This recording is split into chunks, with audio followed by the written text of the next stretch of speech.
The story begins with our protagonist being greeted by a supreme being in a strange, ethereal place. She tells him that he has been summoned to Midgard through an otherworlder's summoning spell, and she introduces herself as Lady Nolan. Then almost immediately she apologizes, explaining that he was accidentally caught in a summoning ritual meant for someone else. The protagonist confusedly points out the contradiction. She just welcomed him yet says his presence here is a mistake. Nolan elaborates, explaining that the otherworlder's summoning system randomly selects individuals from countless worlds. He was excluded from the list of potential targets, but somehow the system picked him anyway. This revelation leaves the protagonist stunned, and Nolan further clarifies that the summoning spell itself is inherently dangerous. The laws of Earth and Midgard differ so drastically that the act of summoning risks destabilizing Midgard entirely. This danger led to the spell being forbidden, yet a reckless nation still went through with it. Nolan noticed the spell's activation and intervened to minimize the damage, but she couldn't stop it entirely, and she managed to bring him to her domain for now. The protagonist asks if others summoned by the spell are in the same place.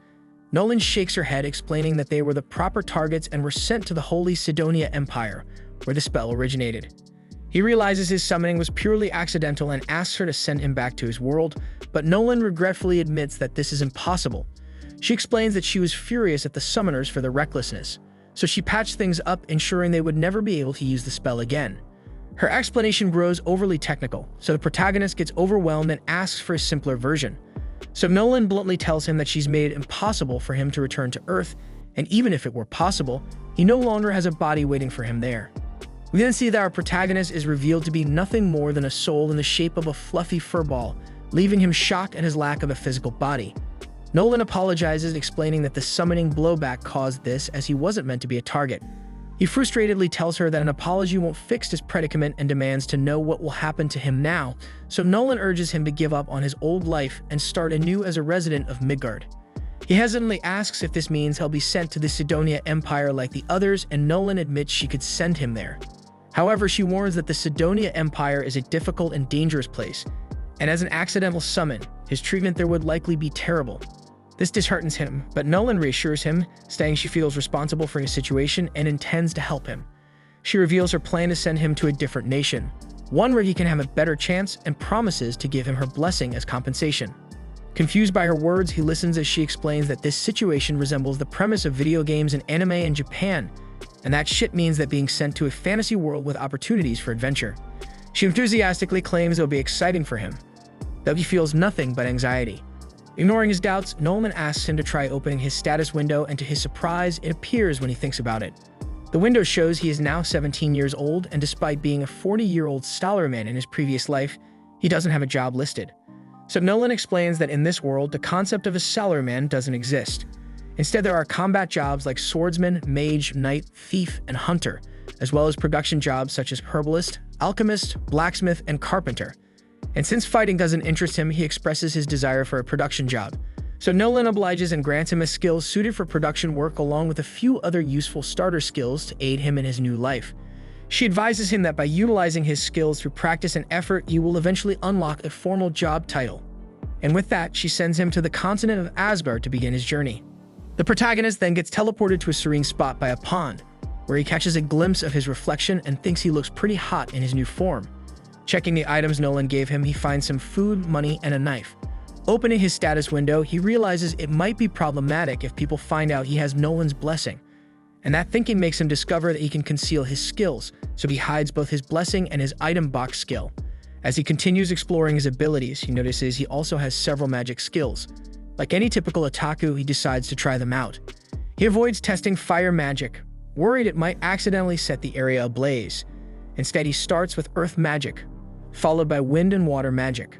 Watching the spells in action, he feels a rush of excitement, thinking to himself that this truly is a fantasy world. Determined to learn more, he sets out to find a village.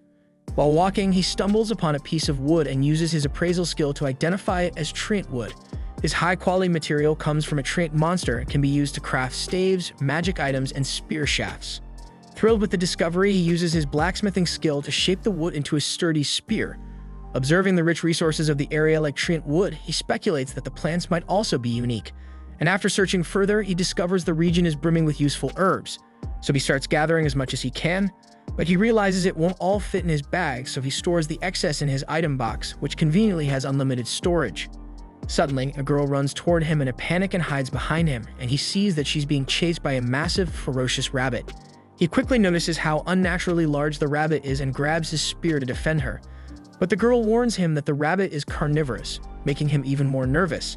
As the creature leaps at him, he manages to strike it down with his spear, and that shit kills him immediately.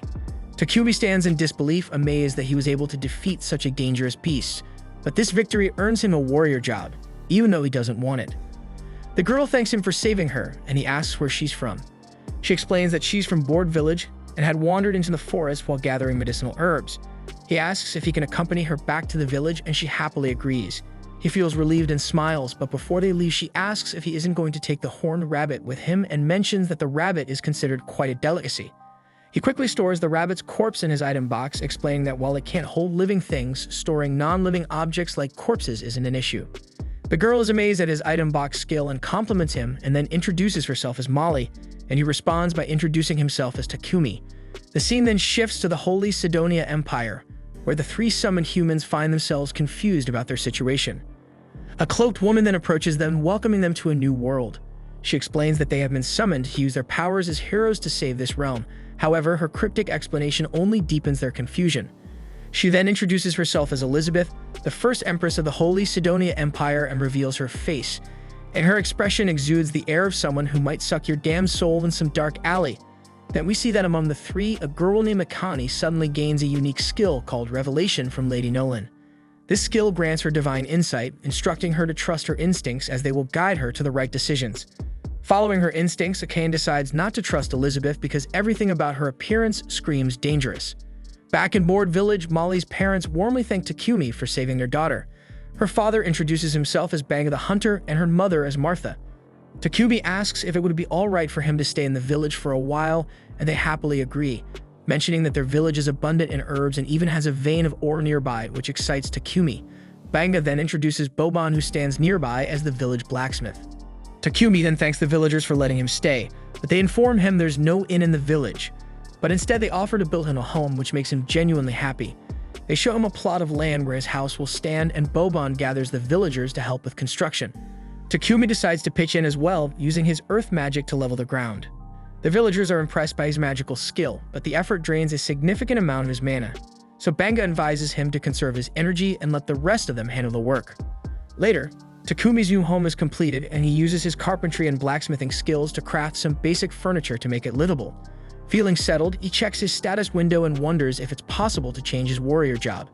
To his surprise, an option to switch jobs appears, so he excitedly selects alchemist and blacksmith as his main jobs and dives into work.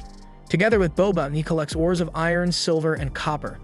He even discovers a rare mana-infused material called magic iron ore, deciding to smelt all of it into ingots. Takumi begins with the iron ore, noting that in this world the process doesn't require a furnace thanks to magic. Using a combination of his alchemy and earth magic, he successfully transforms the raw ore into ingots, but the process consumes a huge amount of mana. But he pushes himself anyway to continue, determined to create as many materials as possible. Later, Molly brings him dinner only to find that he's collapsed from overexertion.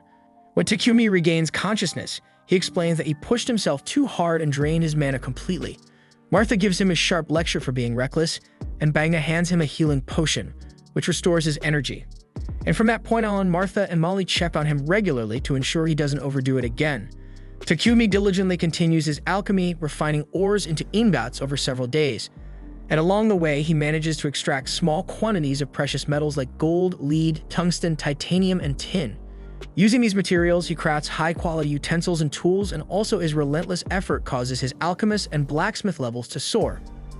Afterward, we see Takumi honing his smithing skills under Boban's guidance, assisting him with fire magic during their work. And together they craft a knife, and Boban proudly declares it his finest creation yet. Takumi's blacksmith level skyrockets to 40, while his alchemist level lags behind at 33, much to his annoyance, as his real goal is to excel as an alchemist. Later, Takumi approaches Banga, asking for some potions so he can try making his own using the herbs he's gathered. Banga agrees, but only has basic potions to offer, which Takumi gladly accepts. Soon we see Takumi brewing potions like a mad scientist or an evil witch in a fantasy story. The process reminds him of his childhood, when he would experiment endlessly. Once his potion is complete, he notices its color is different from Banga's and can feel faint mana radiating from it. He deduces this is due to his use of water prepared with water magic and becomes eager to learn more potion recipes. Not stopping there, we later see Takumi chewing on random poisonous plants on purpose, and when he gets poisoned, he heals himself with his heal spell, a painful but effective method to gain resistance to poison and paralysis while leveling up his light magic skill. He notes that this dangerous method is the quickest way to develop such resistance, though it's far from pleasant, but thanks to this reckless training, he unlocks purification magic. But just as he reflects on his progress, a massive level 25 armored boar appears before him. Armed with his spear and knife, Takumi prepares to defend himself. The boar then charges and Takumi hurls his knife at it, but the blade bounces off harmlessly. He then desperately strikes with his spear, which shatters into countless pieces. Resorting to spells, he casts Rock Ball and Wind Cutter, but neither has any effect. Frustrated and cornered, Takumi scrambles for a plan. But suddenly, he notices movement behind him, and he finds a poison spider lurking nearby. Assuming the worst, he prepares for another fight only to realize the spider is injured. And before he can react, the boar charges again. So Takumi braces for impact, but the spider unexpectedly comes to his aid, blinding the boar and causing it to miss its attack. Though the boar is disoriented, Takumi remains at a loss on how to finish it. But in a flash of inspiration, he uses his alchemical decomposition skill, and the spell dissolves the armored boar from within, defeating it completely. As the boar falls, Takumi gains martial arts and magic combat skills, leaving him in disbelief that his crafting magic saved him. Takumi then checks on the poison spider, noticing it's on the verge of death. Grateful for its help, he thanks the spider, assuming it risked itself to save him. Using his heal spell, he restores the spider's strength and prepares to leave, thinking everything is fine now. However, a notification suddenly pops up, informing him that he can tame the spider.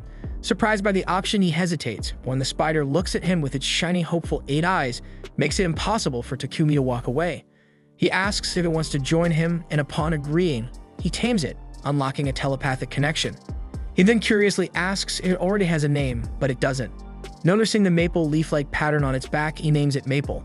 And as soon as the spider accepts the name, it evolves into a killer spider and even its severed leg regenerates. Later, Takumi returns to the village, proudly showing the massive armored boar he defeated. The villagers are stunned, amazed he managed to slay such a formidable beast alone. Molly, however, quickly notices the large spider perched on his back.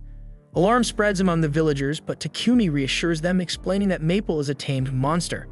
Banga is floored, remarking that taming insect-type monsters is almost unheard of. Not wanting to linger on the subject, Takumi redirects their attention to the boar, suggesting they focus on preparing it for a feast. The villagers are shocked at his generosity in sharing such a valuable catch, but he shrugs it off, happy to share. Soon the entire village gathers for a celebratory feast. While they eat, Banga hands Takumi the boar's fangs and leftover hide, explaining that these items can fetch a good price in a big city.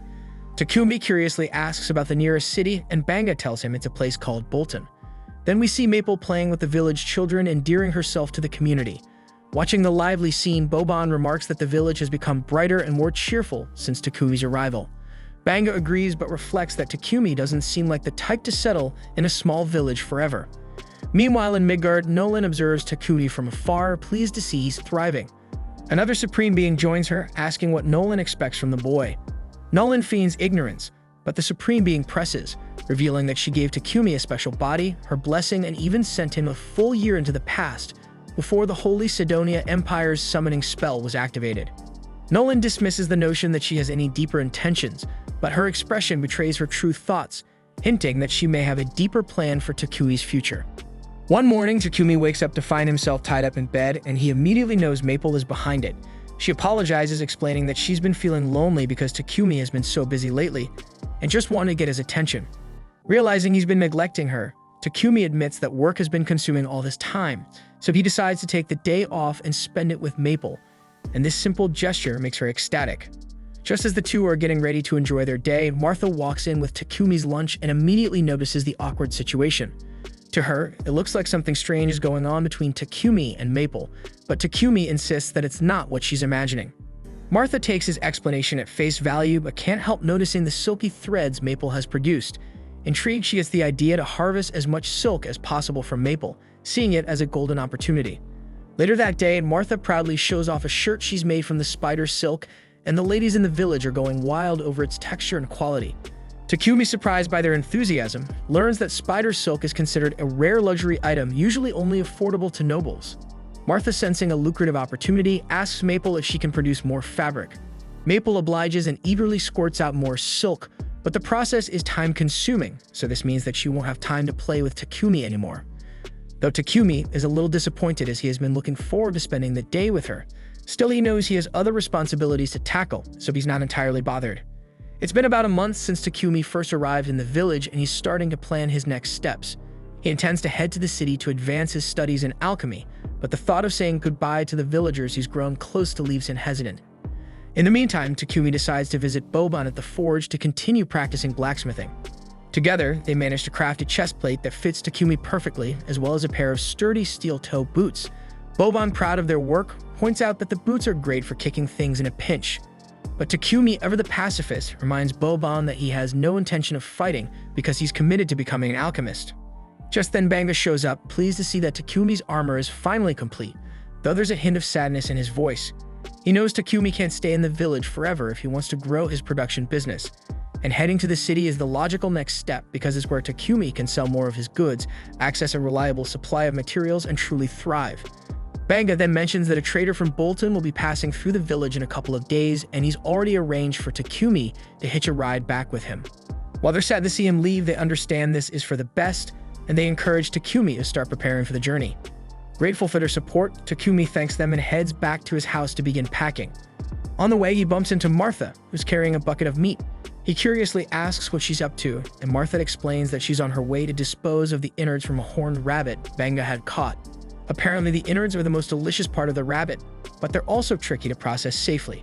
And without proper equipment to remove diseases and parasites, they have no choice but to throw the meat away. Takumi, however, has a better idea, and he bends down and uses his purification magic to cleanse the meat, making it safe to eat. Martha is grateful but also visibly stunned by what she just witnessed. She points out that light magic is incredibly rare in this world, and if people found out Takumi could use it, it would likely attract a lot of unwanted attention. So she advises him to keep this ability a secret when he leaves the village. Acknowledging her warning, Takumi promises to be cautious, but while he's still here, he plans to use every bit of his power to improve the villagers' lives. And over the next couple of days, he gets to work, using earth magic to construct a sturdy brick wall to enhance the village's defenses. For convenience, he builds a water pump and even adds a few other amenities to make life easier. And by the time he's finished, the village looks completely transformed. So when the merchant from Bolton finally arrives, he's so astonished by the improvements that he barely recognizes the place. Banga then steps forward to greet Pepek the trader, and after finalizing a trade deal, Takumi walks up, ready to depart.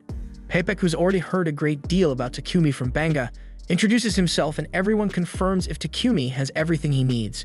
Takumi assures them that he hasn't forgotten a thing, but there's one last gesture he wants to make before leaving. He reaches into his bag and hands Banga a potion, and then explains that he already left about 100 similar bottles at Banga's house and urges him to use them in case of emergencies to heal any injuries. Pepek, noticing the potion, asks for a closer look and is stunned by its quality because it's undoubtedly a high-level potion. However, Takumi seems oblivious to just how valuable his creation is. Soon, the rest of the villagers gather to bid Takumi farewell, and Pepek kindly offers to wait until everyone has said their goodbyes. Molly then waves goodbye to Maple, who's cozily sleeping in Takumi's sack, and Martha hands Takumi an outfit made from Maple's silk, a collaborative gift from the village ladies. Touched by their thoughtfulness, Takumi thanks everyone for their kindness, especially considering how short a time he's been in their village. He then steps into the carriage, and the villagers give him an enthusiastic send-off, assuring him that he will always be welcome in their home. As the carriage heads toward Bolton, Pepek comments on how deeply the villagers seem to care for Takumi. Even the others in the carriage remark on the heartfelt farewell, noting that Takumi was more like family to the villagers than a guest, to the degree that the sincerity of the goodbye tugs at Heath's heartstrings. Speaking of which, the blonde man introduces himself as Heath, while the redhead is Real and the gloomy-looking man is Bogar. They explain that they're part of Lion Fang, a C-rank adventurer party currently serving as Pepek's bodyguards. However, they admit there isn't much for them to do in this peaceful region, making the assignment more of a routine journey than a dangerous mission. Real then notices Takumi clutching his bag tightly and curiously asks if something precious is inside. And Takumi casually answers that his pet killer spider Maple is sleeping in there. The group is stunned that Takumi managed to tame a killer spider, prompting Real to ask if he can see it. However, his creepy demeanor makes Maple headbutt him square in the face, and that makes Takumi immediately start apologizing for Maple's behavior, but the others assure him there's no need because Real totally deserved it. Heath even jokes that Maple might develop a fear of all humans after meeting Real, though that's clearly not the case because Maple seems to have taken a liking to Bogart. And as the group continues fawning over Maple, Papek calls Takumi to the front of the carriage to discuss the potion he saw earlier, and he asks if Takumi has any more in stock and expresses interest in buying some. Takumi is open to the idea, but before the conversation can go further, one of the horses suddenly halts, signaling trouble ahead. A horde of goblins has surrounded the carriage, preparing to attack. The group knows this is bad news, but instead of panicking, they seem excited about the chance to finally see some action. They tell Takumi and Papek to stay put while they handle the situation. With roughly 20 goblins in the field, the adventurers step out confident they can take them all. Real then fires arrows from his bow with precision, while Bogar and Heath crush goblins left and right with their mace and axe. The fight is over quickly, and the group begins dissecting the goblins to harvest their magic stones. Maple observes the chaos with interest clearly warming up to Bogar but maintaining her disdain for Real and indifference toward Heath. After the skirmish, everyone piles back into the carriage and the journey continues for another 3 days. When they finally arrive in Bolton, the members of Lion Fang head straight to the Adventurers Guild to report the success of their bodyguard mission. Takumi tags along as he needs to register with the guild if he plans to stay in the city. Ideally, he would have joined the Alchemist Guild, but since Bolton doesn't have one, becoming an adventurer is his only option. The receptionist Hans explains to Takumi that the Adventurer Guild card can serve as his identification. As long as he completes at least one simple quest per month, the card won't expire. With this knowledge, Takumi proceeds to register as an adventurer and introduces Maple as his pet, finalizing all the paperwork. With his registration done, Takumi heads to Papek's trading company to negotiate a deal for his potions. He reveals that he has about 103 potions in stock, each of exceptionally high quality. Papek is impressed and offers 10 silver coins per healing and stamina potion and 50 silver coins per mana potion. Takumi quickly calculates that this deal would net him over 7 million yen in equivalent value. Shocked by the amount, he feels it's too much money, but Papek reassures him that this is fair, adding that Takumi could earn even more if he established a solid reputation as a potion producer.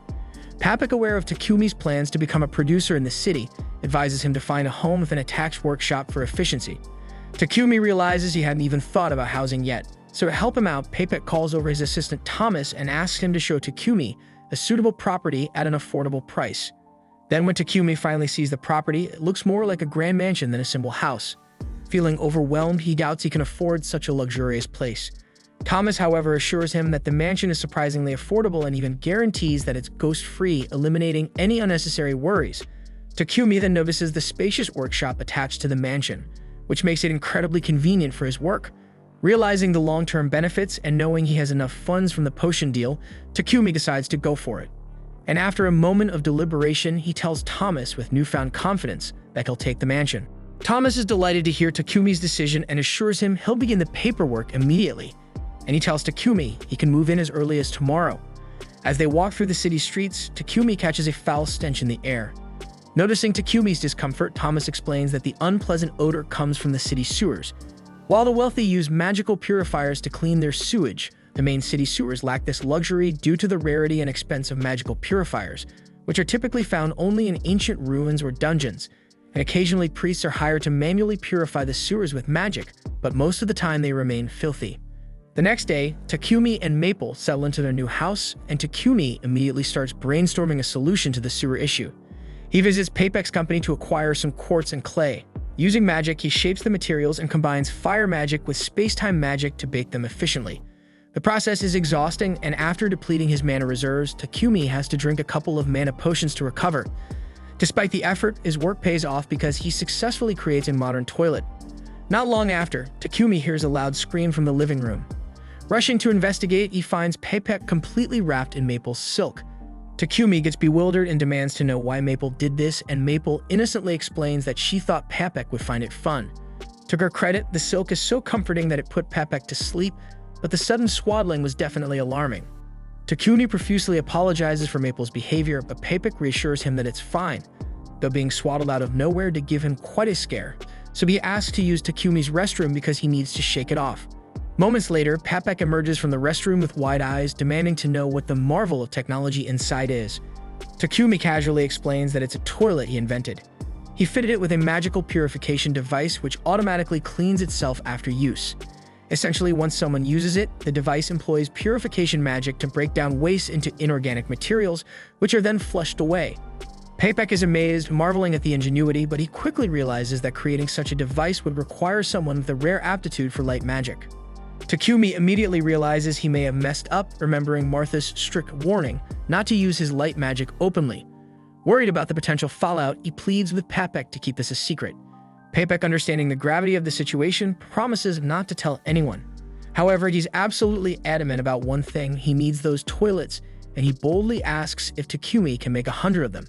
Takumi hesitates, knowing how much effort it took to craft just one.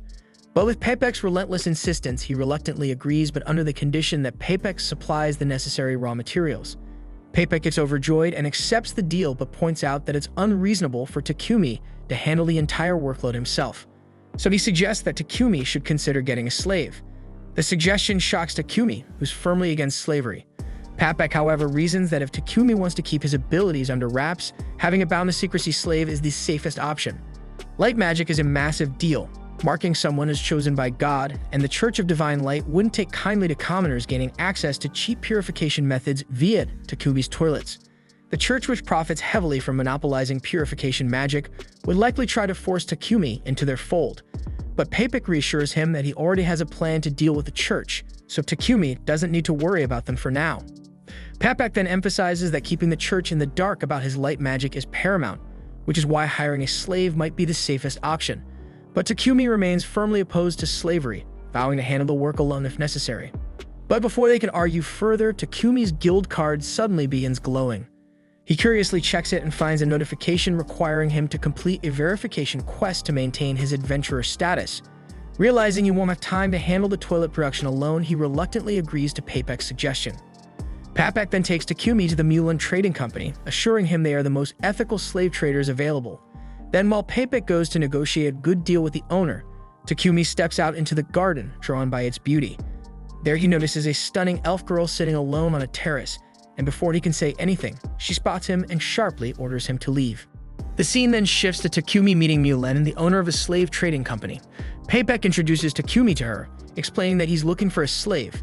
However, he adds that Takumi is hesitant about using a slave contract, so Takumi reveals that in his homeland, slavery doesn't exist. Mulan nods in understanding and explains that if Takumi makes a contract with a slave, the slave will indeed be bound to him. However, she assures him that in the kingdom of Barkula, the rights of slaves are protected by law. She then outlines the general rights of slaves, and Takumi sums it up, noting that the owner is obligated to provide food, clothing, and shelter. Additionally, both the owner and the slave are strictly forbidden from causing life-threatening harm to one another, and the slave is prohibited from sharing any personal information about their owner with others. Takumi reflects that this system is different from what he had imagined. Mulan then explains the common types of contracts. Slaves who enter servitude due to debt remain bound until their debt is fully repaid. Criminals can choose contracts as a form of rehabilitation and to earn a livelihood. Prisoners of war may accept contracts to secure a place to live. However, she adds that some people are captured and forced into slavery illegally, a sad reality that occurs all too often. Papek then suggests that a war slave might suit Takumi best since they can only be freed with their master's permission. Mulan asks why, curious about his preference, so Papek explains that Takumi is a producer with exceptional skills that are impossible for others to replicate. Mulan, however, wants to hear the reason directly from Takumi, so he explains that his primary goal is to focus on his work.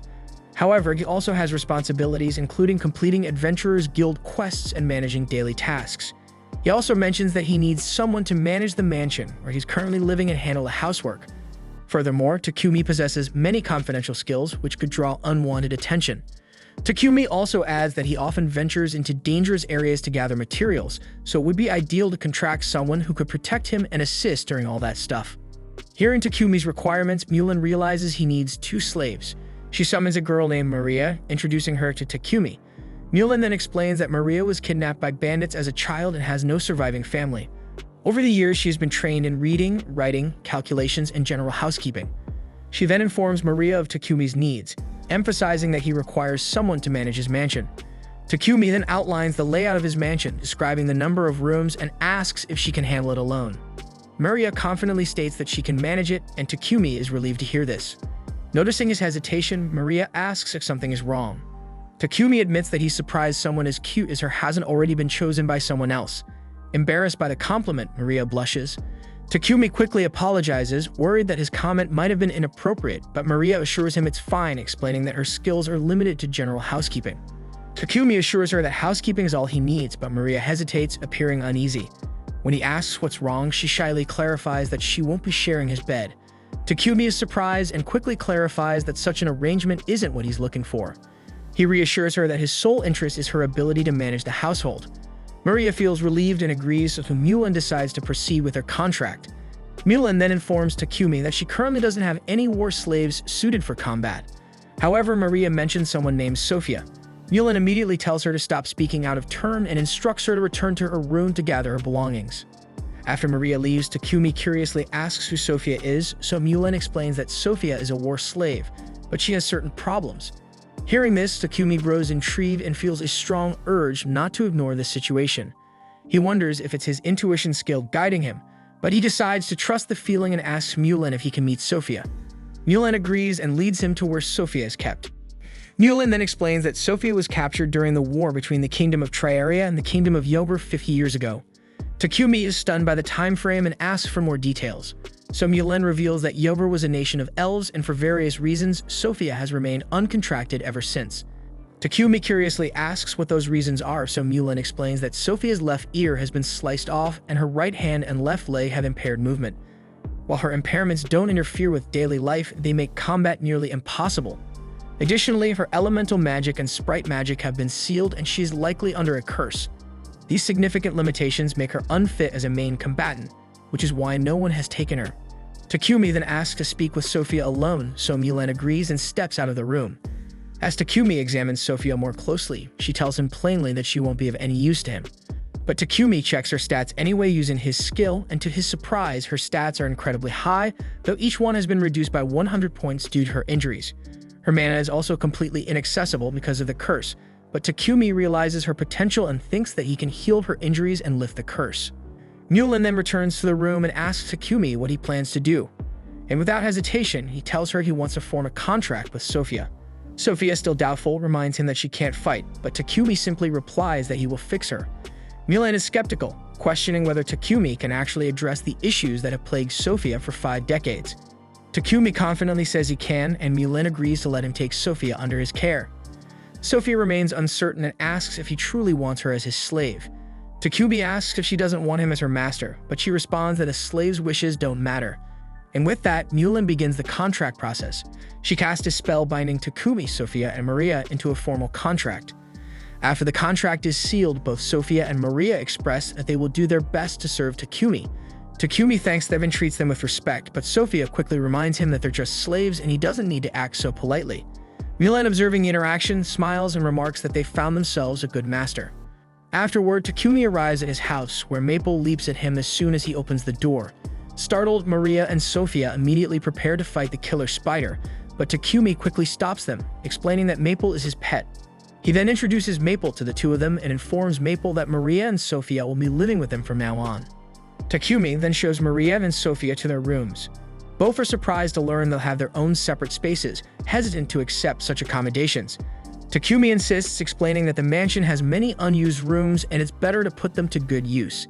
He also informs them that the mansion has a bath they can use anytime. They express gratitude, but suggest he go to the bath first. Takumi hasn't decided on his own bathing schedule, so he encourages them to use it freely, assuring them he's installed a device to keep the water clean constantly. Later, we see Maria and Sophia relaxing in the bath. Maria remarks that she never thought Mulan would let Sophia go, as she had refused to sell her to anyone before, no matter how much money was offered. Maria believes this means Mulan must have truly acknowledged Takumi as a worthy master, and she thinks he seems like a kind person as well. Sophia, however, remains skeptical and points out that when she looked at the contract Mulan prepared, most of the entries regarding Takumi were left blank. She believes you might be hiding something, and if so, there must be special circumstances or a reason why sharing that information could cause trouble, and she admits that she doesn't fully understand what he's thinking. When they leave the bath, they discover that Takumi has already prepared dinner. Maria is devastated, insisting this was supposed to be her job. Takumi reassures her, explaining he just wanted to make things easier for their first day. He promises she can take over the work from tomorrow, and Maria asks if she can at least clean up after dinner, to which he agrees. Then we see Sophia is surprised to see Takumi inviting them to eat at the same table as him. When she asked about it, he explains that he doesn't want them to live separately just because they are serving him. He hopes they'll eat with him, as it would make him happy, and they agree, but with a little bit of hesitation. The next day, Takumi collects his order from Papek, who warns him to handle it with care, so Takumi assures him he understands and heads out. On his way back, Takumi spots a church and decides to visit, and inside he finds a statue of Lady Nolan. Offering a prayer, he thanks her for her blessings and mentions hearing that the Holy Empire of Sidonia controls this country's religion, so he curiously asks why she was badmouthing Sidonia earlier. To his shock, Lady Nolan suddenly appears before him. Takumi gets startled and asks how this is possible, so she explains that his prayer reached her, which allowed her to call him into her presence briefly. Lady Nolan then answers his question, revealing that she has no connection to Sidonia or its Church of Divine Light. She explains there are two major religions in this world: the Church of Creation, which has always worshipped her, and the Church of Divine Light, which was created later. The latter's god doesn't truly exist, but the Holy Empire of Sidonia used aggressive tactics to spread its influence rapidly, opposing the Church of Creation. So Lady Nolan chose not to intervene, viewing it as a petty human conflict. Takumi then realizes this lack of interference allowed Sidonia to activate its summoning spell, bringing someone like him to this world. Lady Nolan apologizes again, acknowledging the unintended consequences of her inaction. She then offers a disclaimer about her blessing. While parts of it are permanent, others are temporary. As Takumi grows, the aspects of the blessing that helped him grow quickly and meet kind people will fade.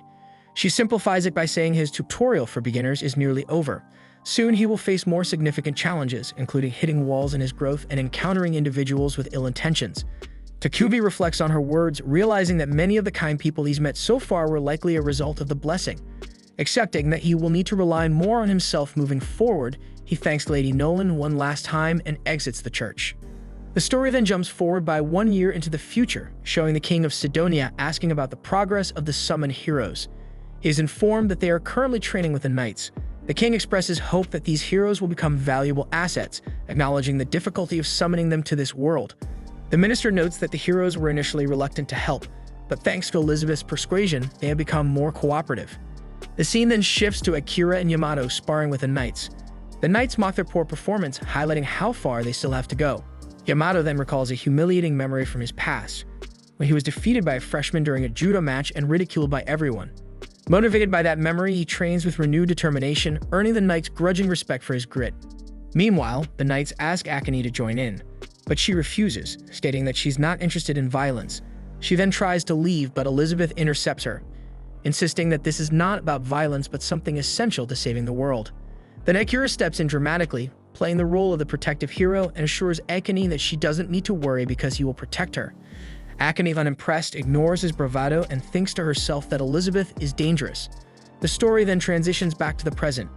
At Takumi's house, he stumbles through the door, falling face first onto the floor.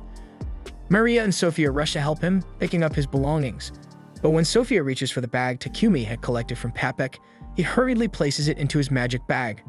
Sophia notices this and becomes suspicious, thinking he must be hiding something. Takumi then excuses himself and heads straight to his workshop. Sophia follows him discreetly, and inside she watches him immerse a knife into a strange liquid and injure his arm with it. Then he immediately heals himself using magic. He then prepares to repeat the process, muttering that Maria really messed up earlier. She misunderstands his words, so she approaches him but falls on him, accusing him of planning something terrible for Maria. Takumi gets confused, but before he can explain, Sophia collapses from exhaustion. Takumi realizes she's overworked and notices an injury on her hand. He attempts to heal her, but the process consumes far more mana than usual, likely due to the curse affecting her. Then after expending significant effort, he manages to fully heal her, and in doing so, his light magic levels up. Afterward, Takumi carries Sophia to her room and asks Maria if Sophia's collapse happens often. Maria explains that Sophia has fainted from exhaustion before, usually when she moves too suddenly or gets overly excited, and she suspects the cause is the curse affecting Sophia. Determined to help, Takumi begins a healing process, combining his Dispel spell with extra heal to treat her condition. And he successfully regenerates Sophia's ear and completes the treatment.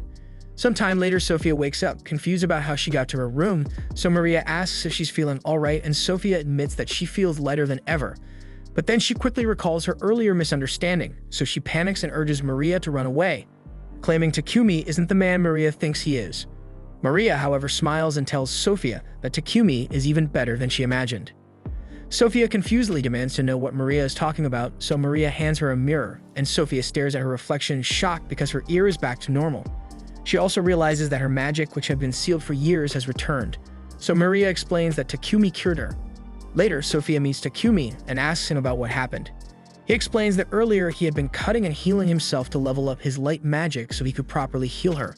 Sophia then curiously asks what he meant when he mentioned that Maria had messed up. Takumi clarifies that Maria had mistakenly thrown away some medicinal herbs he collected, mistaking them for trash. Sophia, embarrassed by her misunderstanding, then asks why he went to such lengths to help her, especially since it was dangerous for him, and Takumi simply replies that he was keeping his promise. Hearing this, Sophia bursts into tears, deeply moved by his kindness. She then kneels before him and swears her lifelong loyalty, vowing to serve him with unwavering devotion. The next day, we find Takumi in a quiet library, flipping through dusty alchemy books to dig deeper into this world's magic.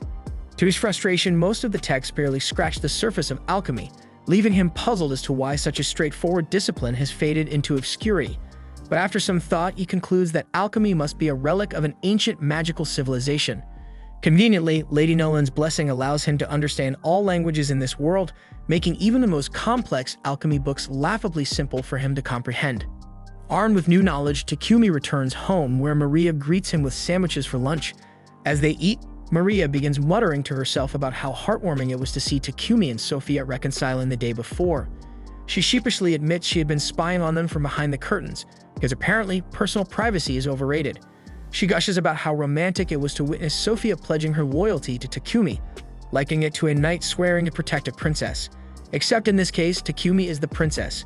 Maria and Maple wholeheartedly agree that Takumi makes an admirable princess. Much to his utter embarrassment, he can only respond with a cringing smile. Later in the afternoon, Takumi heads outside to work on his production business because today's task involves packaging a bulk order of toilets for Papek. Aria and Sophia join him, cleaning and packing the goods while Takumi daydreams about breaking free from the monotony of manufacturing. He casually shares his thoughts with Maria and Sophia, confessing his longing to explore the world. He dreams of hunting exotic materials, sampling unique meals, and uncovering hidden ruins. Naturally, he also mentions taking Sophia along as his bodyguard, while leaving Maria behind to manage the mansion. Maria, however, is less than thrilled about being left behind, while even the spider Maple gets to tag along, and that's just too much for her to bear. She then hits in with her signature, cute yet manipulative maid look, and predictably, Takumi falls for it. But before deciding, Takumi checks Maria's stats by gently rubbing her face to open her status window, because apparently that's how status windows work. And to his surprise, her stats are better than expected, suggesting she could handle combat. Impressed, Takumi decides to bring her along on his future adventures, but insists that she trains with Sophia to refine her skills first. With that settled, Takumi starts crafting weapons and armor for Sophia and Maria. When he asks for their preferences, Sophia doesn't hold back. She hands him an extensive, borderline excessive list of her weapon requests and volunteers Maria for a spear, promising to train her personally. Takumi then gathers the necessary materials and gets to work, channeling his alchemy manipulation magic to speed up the process. Meanwhile, Sophia puts Maria through her paces, and Maria quickly discovers that being a battle maid involves a lot more sweat and significantly fewer tea parties. Takumi finishes the weapons in record time, adding personal touches, a wing pattern for Sophia's weapon, and a flame motif for Maria's spear. Of course, he goes the extra mile and enchants them with auto-repair and attack boosts because, well, why not add a little extra power? As Takumi works, his mind wanders into dangerous territory. He imagines Maria wielding her spear in full maid attire, and his overactive imagination leads to a classic anime-style nosebleed. To make matters worse, Maria, somehow sensing this moment of unholy admiration, through what she calls maid telepathy, claims she can feel someone ogling her sacred plot. Takumi tries to shake it off and focuses on the next task, crafting armor. Naturally, his first instinct is to go full RPG mode and consider making enchanted undergarments instead of practical gear because, let's face it, that seems to be standard in these worlds.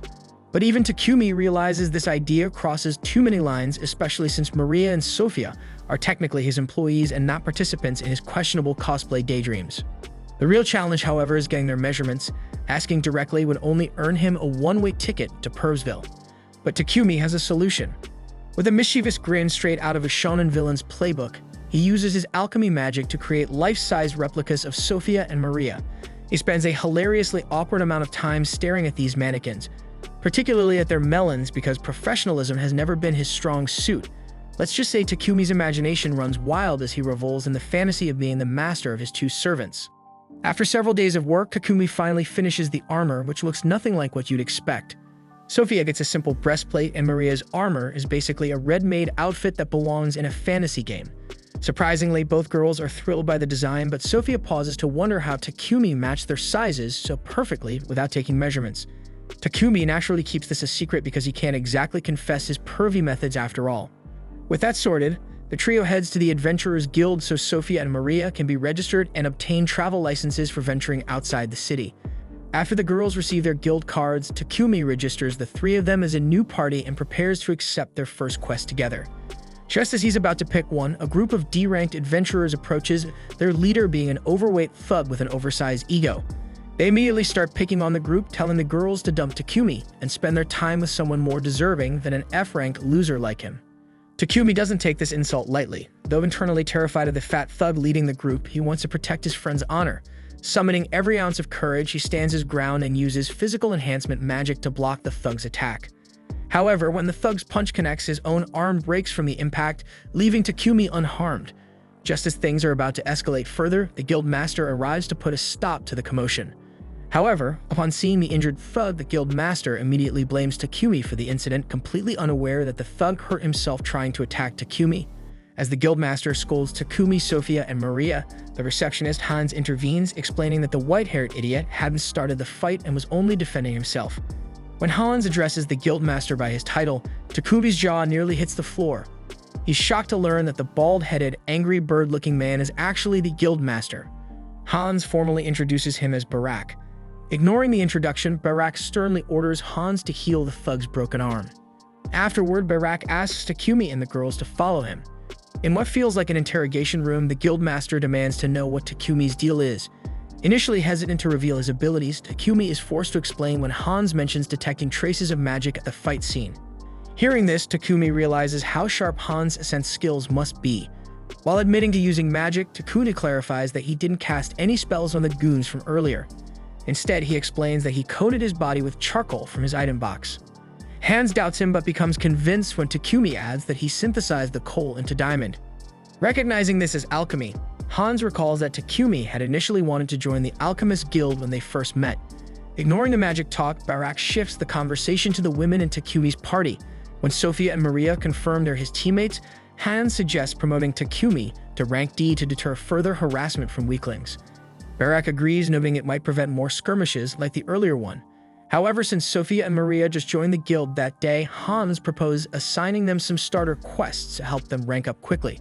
Realizing that climbing the ranks would make them better protectors for their master, the girls eagerly accept. Later that day, the trio heads into the woods to tackle their quests. They've been tasked with 3 jobs: exterminating goblins, dealing with kobolds, and gathering herbs. As they venture into the forest, Maple signals Takumi about goblins hiding in the bushes. Takumi alerts the girls and Sophia charges in, swiftly attacking the goblins.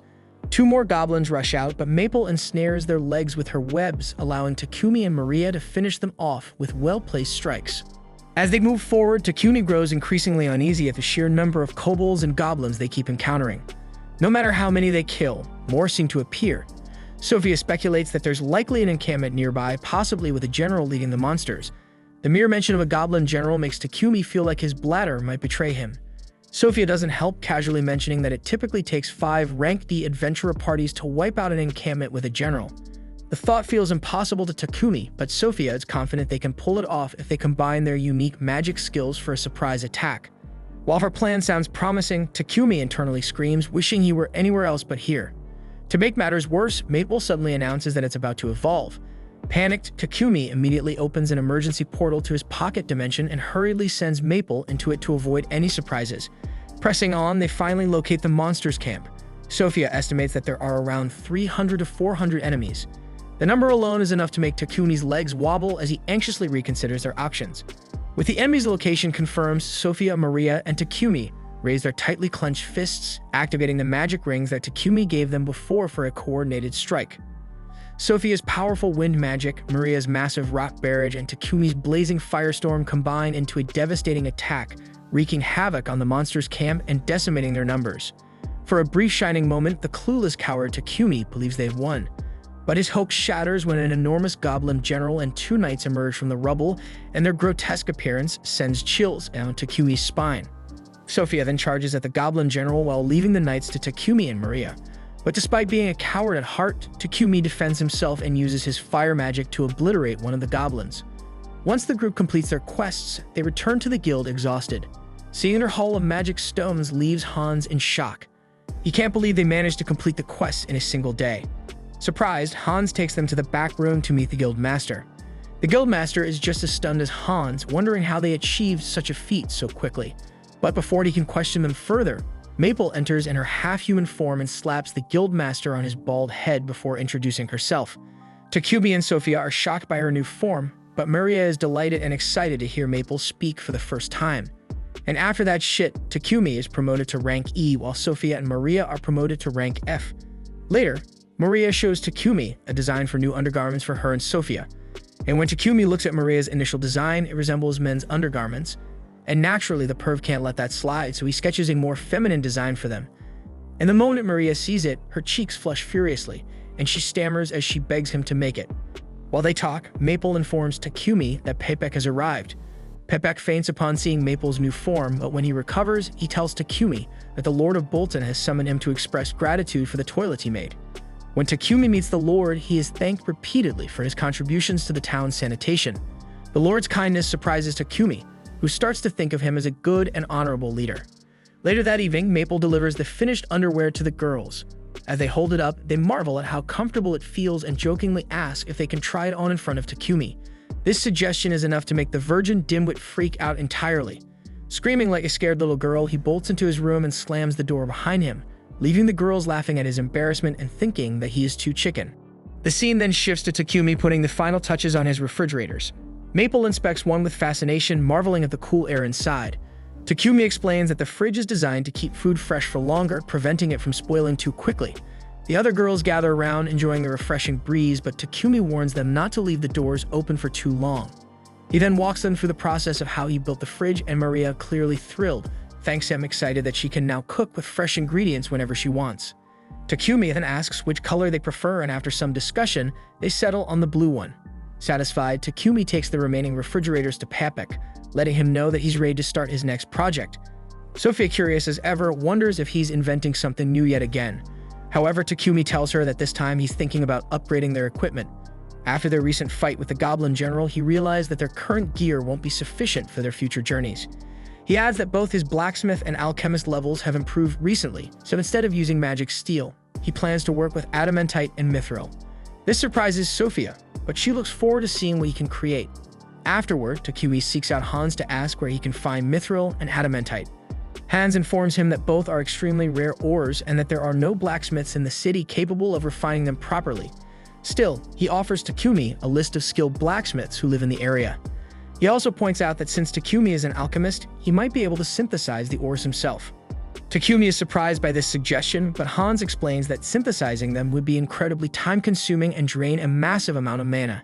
He then suggests a more practical approach, mining the ores directly from a town called Horaz, located northwest of the Kingdom of Barcula. However, there's a catch. The mines are restricted and only members of the Blacksmith Guild are allowed entry. Fortunately, there's a loophole. If Takumi accepts a quest to eliminate the monsters that occasionally appear in the mine, he'll be granted temporary access. This means he could mine the ores while also completing the quest, so Takumi believes that if he does this will mean killing two birds with one stone. The guildmaster then suddenly appears, informing Takumi that Bolton has been experiencing a shortage of trint wood. He explains that this is due to most adventurers prioritizing black buffalo hunts, which are common around this time of the year. He emphasizes that this is a serious issue and casually points out that the Forest of Death, where trint wood can be found, happens to be on the way to Horaz. Takumi immediately realizes that the guildmaster is trying to rope him into hunting trints as well. The guildmaster confirms this assumption and further mentions that hauling back all that trint wood shouldn't be an issue for Takumi since he has space-time magic. Takumi agrees to take on the task since he also uses trint wood himself, but the guildmaster isn't finished yet. He brings up a blacksmith who needs to travel to Horaz and requires an escort, once again pushing another mission onto Takumi. At this point, Takumi can't help but think that this guild is absurdly exploitive. The guildmaster then attempts to sweeten the deal, offering Takumi a promotion to rank D if he completes the quest.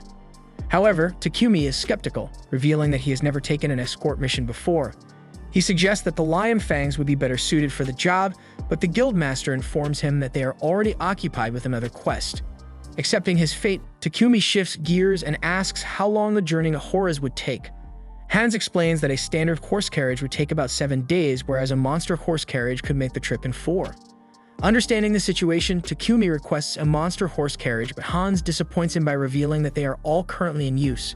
Just then, Real enters the room, stating that their party is the one using them.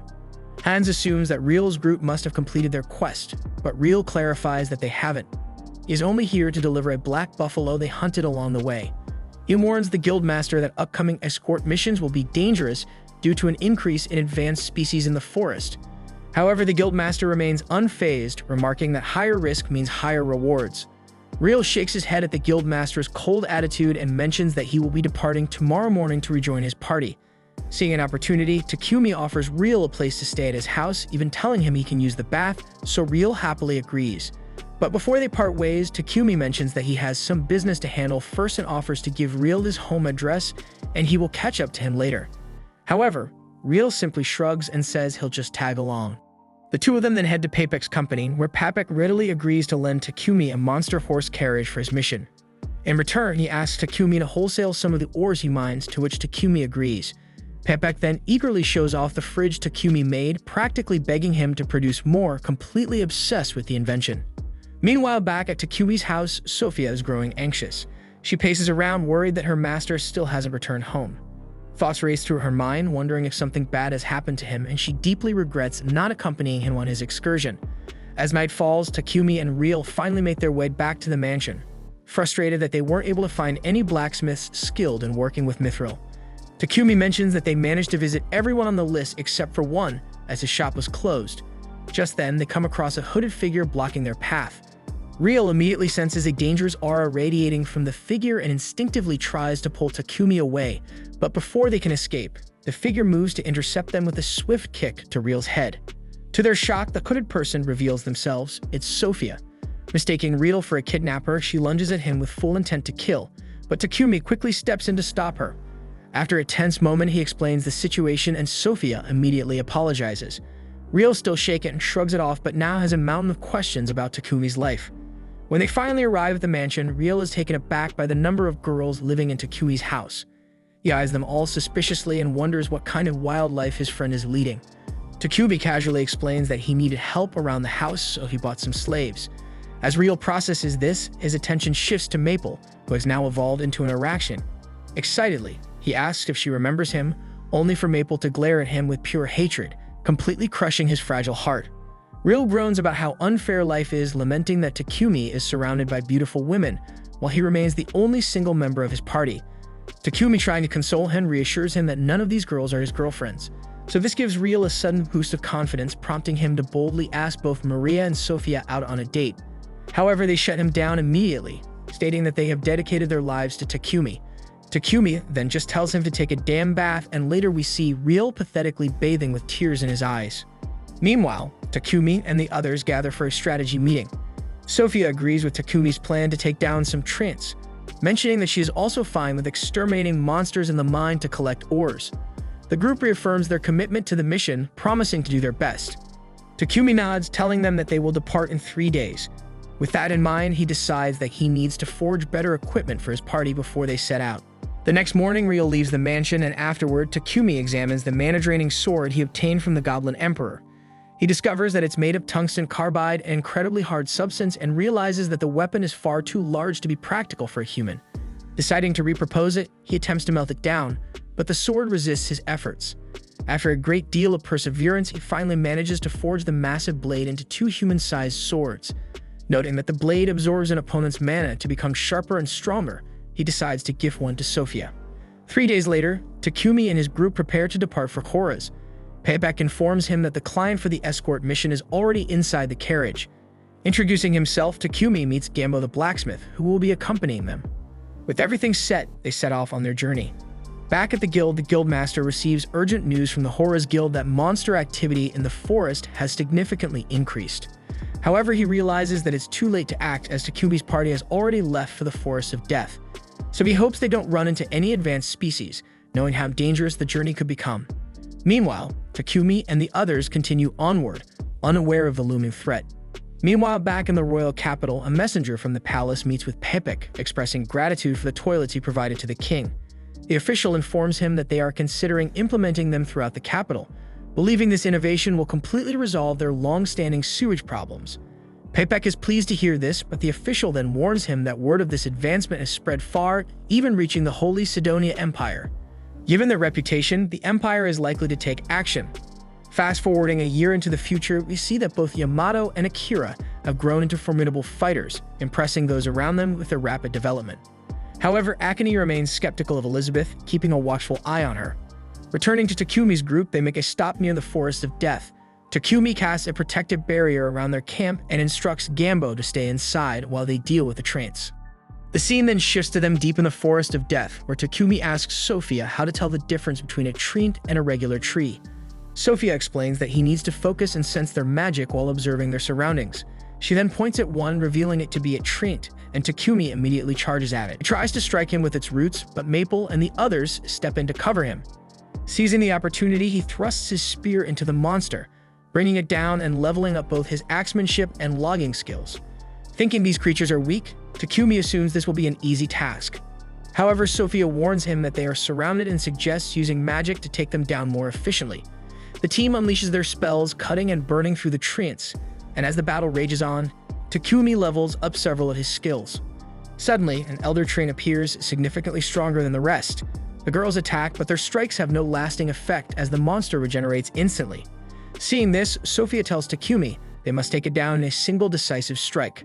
So she instructs him to coat his blade in fire magic, which he does before rushing the elder treant.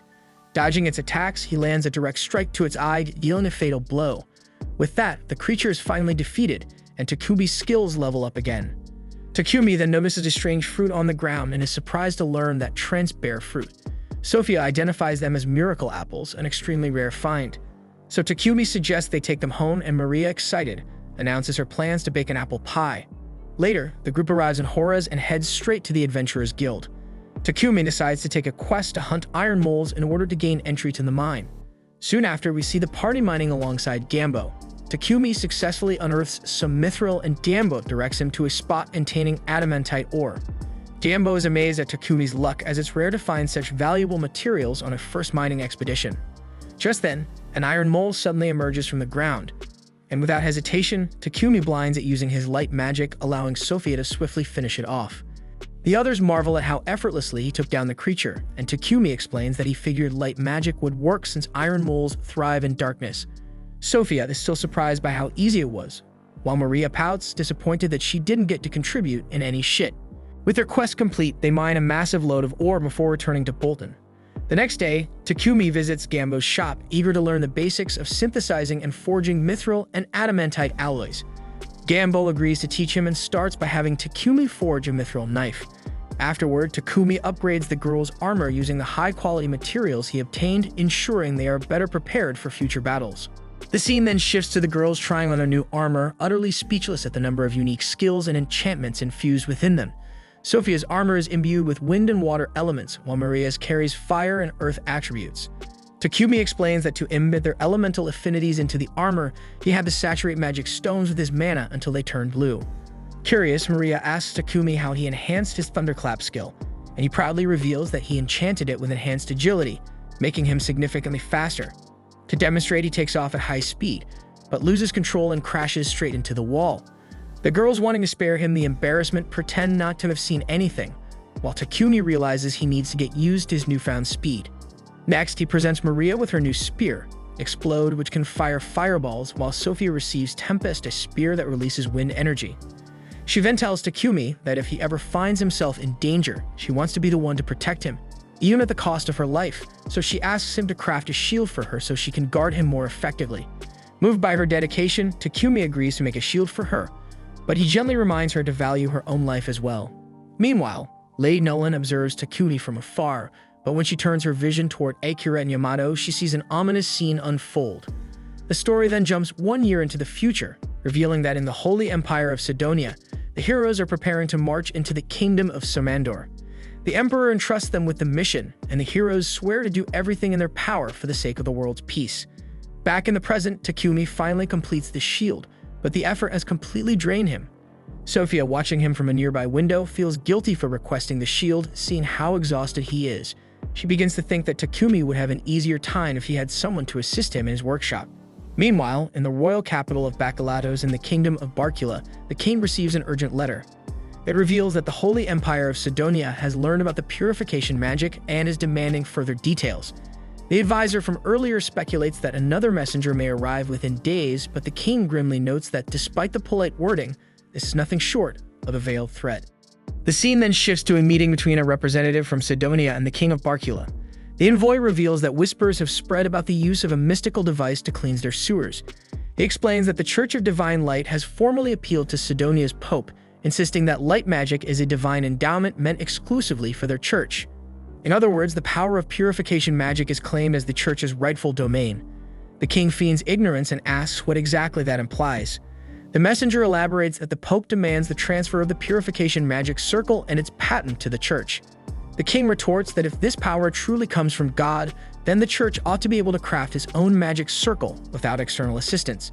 The envoy adds that the pope has further decreed that using sacred purification magic on a magical toilet is utterly unforgivable, and that the culprit responsible for creating such a device must be handed over to the Empire of Sidonia. The king flatly refuses this ultimatum, and in response, the messenger warns that the pope plans to recall the priests of the Church of Divine Light from their kingdom if the demand isn't met. Unmoved, the king curtly replies that if the church insists on recalling its priests, then so be it.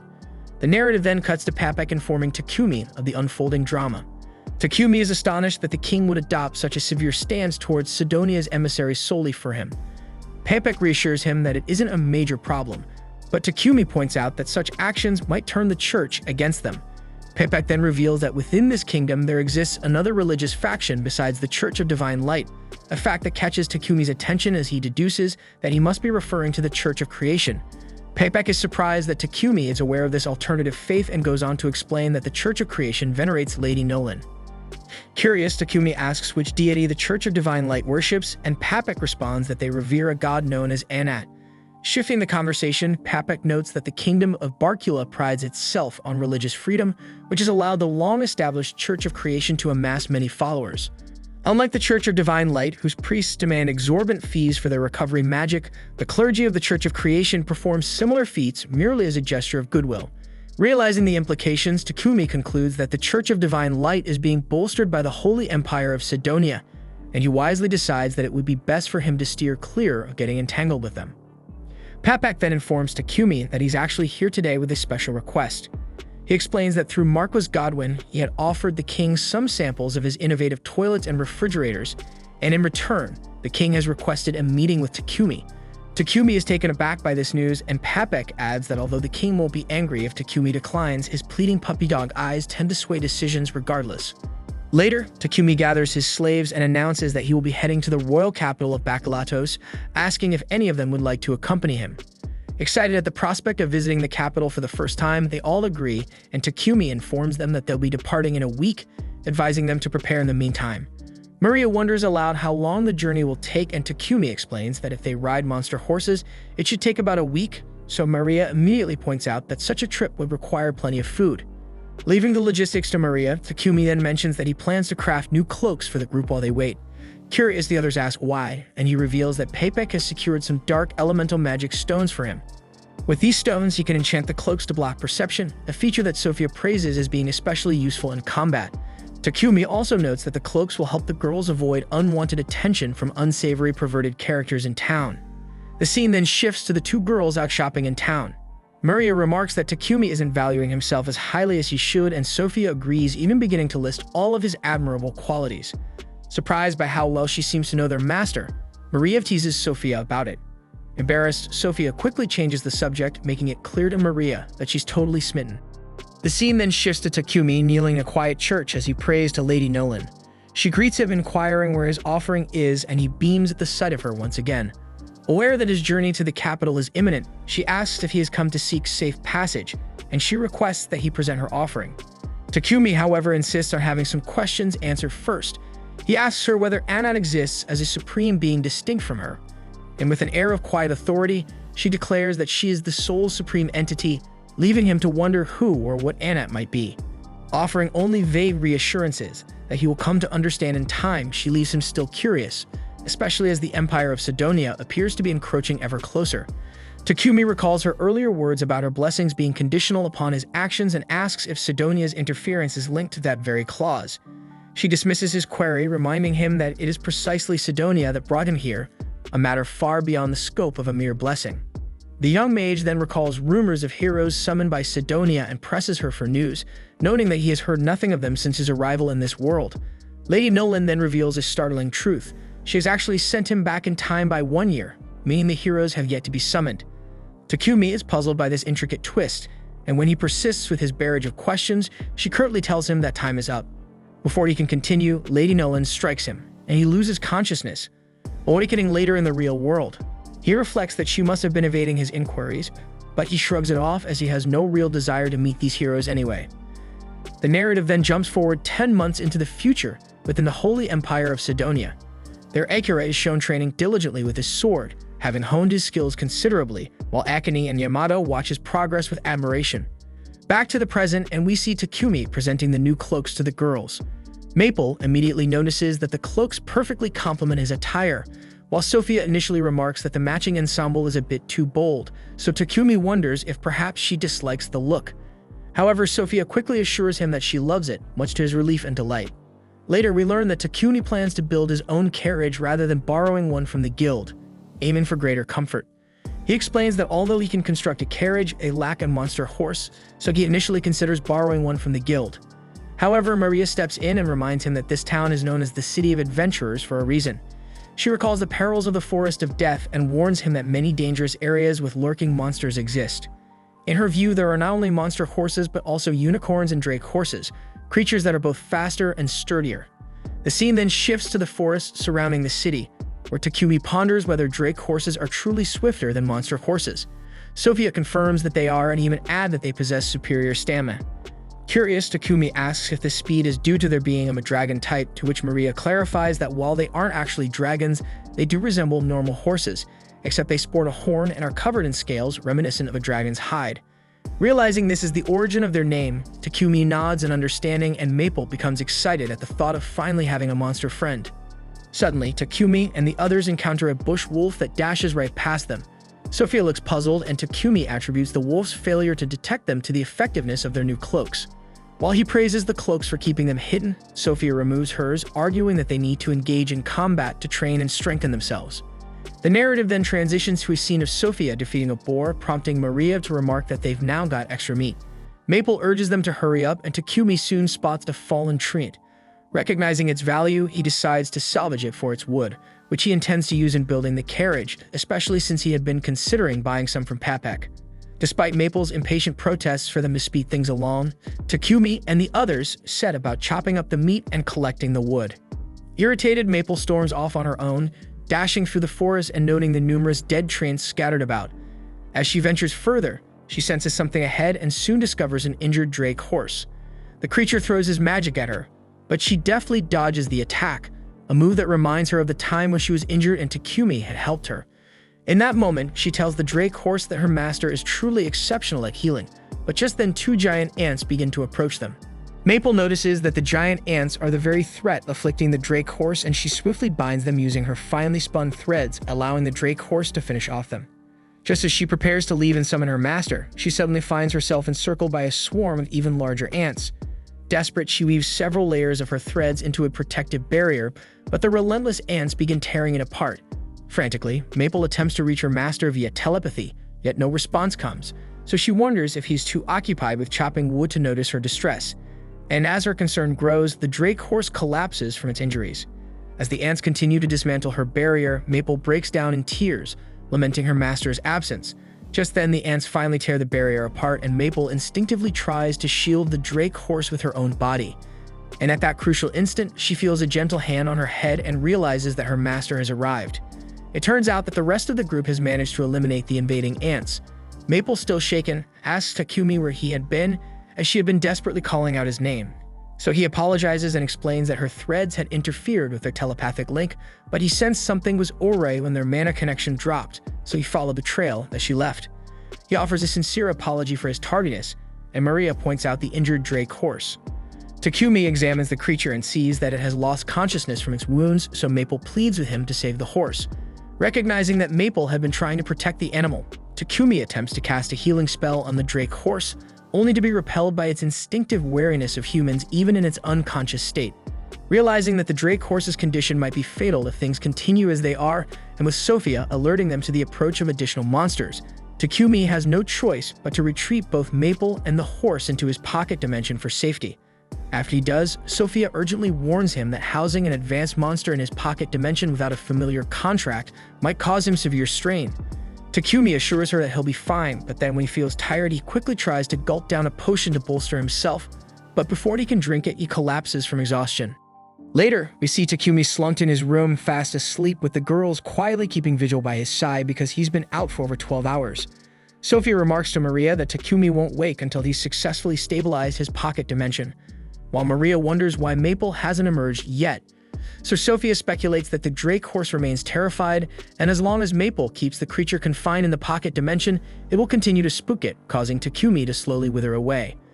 Convinced that something must be done, Sophia kisses his hand and follows his mana signature, eventually finding Maple.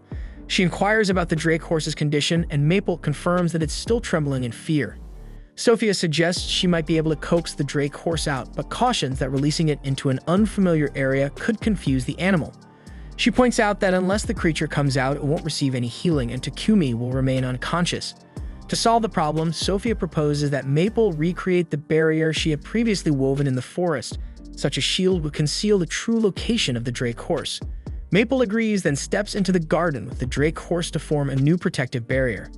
Meanwhile, Sophia intends to visit Papek's company to acquire some monster medicine, but Maria volunteers to go instead, urging Sophia to stay close to their master. The scene then shifts to Sophia watching over Takumi as he sleeps. In his dreams, Takumi relives moments spent with everyone, until eventually he stirs awake. Opening his eyes, he notices Sophia still sleeping by his bedside, and when she eventually wakes, she beams at the sight of her master and he thanks her warmly for watching over him. He mentions that he needs to check on the Drake horse and steps inside Maple's barrier. Noticing that the creature seems to have recovered a bit, Takumi asks if it might become a friend as well, given that it's already grown close to Maple. He uses his magic to gently tame the Drake horse, and succeeds. Following this, Takumi casts a powerful healing spell to restore the creature's health, and Maple dispels the barrier around it. Takumi announces that they have gained a new companion, prompting Maple to ask what name they should give her. Inspired, Takumi decides to name the Drake horse Camellia, after a leaf-bearing tree that retains its foliage year-round and blossoms with red and white flowers. The girls all agree that it's a lovely name, and Maria suggests they all sit down to eat, announcing that she has just finished preparing dinner. Next, the scene shifts to the bustling capital of Barkula at the Palom Trading Company. There, the owner is desperately trying to sell a beastman slave endowed with magical abilities, but the prospective buyer shows no interest. Although he acknowledges that a beastman with such powers is a rare find, he demands a demonstration of her magic. The girl insists that she plans to study hard and prove her worth. Frustrated by her inability to serve his immediate needs, the buyer leaves without making a purchase. Disappointed, the young girl Riva is consoled by the owner, who assures her that a good master will eventually come along. Later on, we find Riva alone in her modest room, lost in thought. She recalls the days when she still lived with her family, days marred by financial hardship that forced her to leave for the city to save some money, and with a promise to send money back to her brother. Yet despite all her efforts, she hasn't managed to fulfill that promise. The narrative then transitions to Takumi's mansion, where Maria casually inquires whether he plans to visit Gambo's workshop once more. Takumi confirms that he does, explaining that his carriage urgently requires some expert blacksmith work. Sophia, ever the warrior, points out that he recently took on an extra order for potions and refrigerators and hasn't had a moment's rest in days. Maria urges him to take care of himself, but he insists he's fine as he sets out. Not long after, at the Adventurers Guild, Takumi overhears a heated discussion about a mysterious, unsettling creature reportedly seen on the city's outskirts. Curious, he approaches the receptionist, who explains that recent reports have described a bizarre creature roaming near the city's edge. He even shows him a crude sketch, noting how strange it is that no significant damage has yet been recorded. Then, when asked about his own presence, Takumi reveals that he's here to register a new pet. The receptionist's eyes light up with excitement, He remarks that it takes something truly extraordinary to surprise him these days. Then, to everyone's astonishment, Takumi unveils his pet camellia. Almost immediately, the guild members notice that camellia bears an uncanny resemblance to the creature in the sketch. Alarmed by this startling coincidence, the guild master swiftly summons Takumi for a private discussion. Meanwhile, as the town bustles around, Sophia strolls through the streets, her thoughts still lingering on her recent trip to Mulan Trading Company. She remembers how she'd been on the hunt for a beastman slave with magical abilities to assist Takumi with his production, but no candidate proved suitable. Still, Mulan had promised to spread the word among other traders, and Sophia had thanked her warmly. But before she left, Mulan even remarked that Sophia had changed ever since sealing her contract with Takumi. In the present, Maria bumps into Sophia on the street. Sophia casually asks if Maria's done shopping yet, to which Maria replies that she still needs to visit the butcher. Sophia then confides that Takumi seems constantly worn out these days, and she wishes she could ease his burden by ensuring he gets plenty of nutrition. Though she longs to help, she admits she isn't skilled enough in alchemy, and Maria assures her she'll do her best through cooking. When Sophia offers to lend a hand, Maria insists that it's best if she sticks to her own duties. Sophia takes the gentle rebuff in stride, and Maria notes that Sophia appears noticeably different, her expression softer, more at ease. Surprised to hear the observation a second time, Sophia blushes and quickly changes the subject, suggesting that they go pick up Takumi. They soon arrive at Dambo's workshop, only to find Takumi fast asleep at his station. Dambo explains that Takumi was utterly exhausted and dozed off mid-work, warning that if he continues at this pace, he'll collapse. Not long after, Takumi proudly unveils his newly finished carriage and invites Camellia to pull it. But before taking it out for a test drive, the girls examine it closely and are astonished to discover that it's not just a carriage, it's essentially a moving house complete with individual rooms and bathrooms. They embark on a ride, and despite the vehicle shaking on the outside, the interior remains remarkably smooth and comfortable. Curious, Takumi asks Maria for her thoughts. While she expresses her approval, she suggests adding some decorative blades along the sides. When he inquires about the idea, Maria grins and says it would look incredibly cool. After a few days, they let Camilla run around town with the carriage, and her stats quickly level up in the process. Then comes the day to set off for the capital, and Takumi notices that the Lion Fang will be joining them as an escort. Riel inquires about the creature pulling his carriage, and Heath clarifies that it's a drake horse. Just then, Godwin and Papek arrive as well. Papek is visibly excited to see the carriage and asks Takumi if he can take a peek inside. Takumi agrees, and upon inspection, Papek is astonished that Takumi built the carriage himself. Takumi confirms he did, prompting Papek to ask for all the details of how he managed such a feat. Overenthused, Papek exclaims that he'll pay handsomely for this work, but Godwin quickly intervenes to temper his enthusiasm. Papek apologizes, and Godwin remarks that the carriage is truly impressive. He states that he would be fortunate to own a carriage like this, and Takumi realizes that Godwin wants one made for him. Godwin boasts that he's willing to pay up to 100 platinum coins for it, and Takumi muses that such a price would be equivalent to 1 billion yen, surprised at the astronomical sum. They then begin their journey to the capital, and along the way, Godwin praises Takumi for his significant contributions to his domain. He proclaims that Takumi is set to play an even larger role and become renowned far and wide. His butler concurs, and Godwin adds that Takumi's exceptional talent attracts all sorts of attention, so he'll need protection from unscrupulous riffraff. However, Godwin admits he can only manage threats within the kingdom. When it comes to Sidonia or other nations, he has no idea what schemes they might be plotting, so vigilance is key.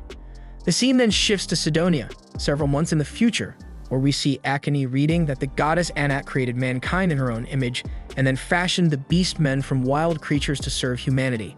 Then she created the elves and dwarves, placing them beneath mankind in hierarchy.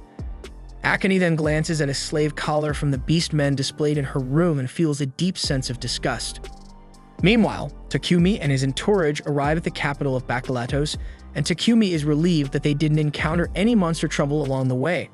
Riel mentions that they did, but thanks to Takumi's loyal slaves and pets, the creatures were wiped out in an instant, leaving them with little extra work.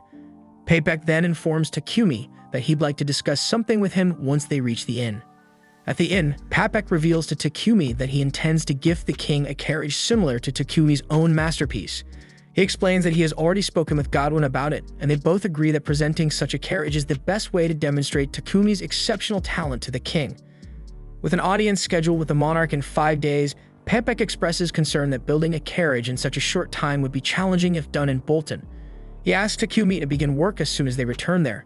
However, Takumi insists that he can construct it here, noting that hauling a carriage back from Bolton would be too much effort.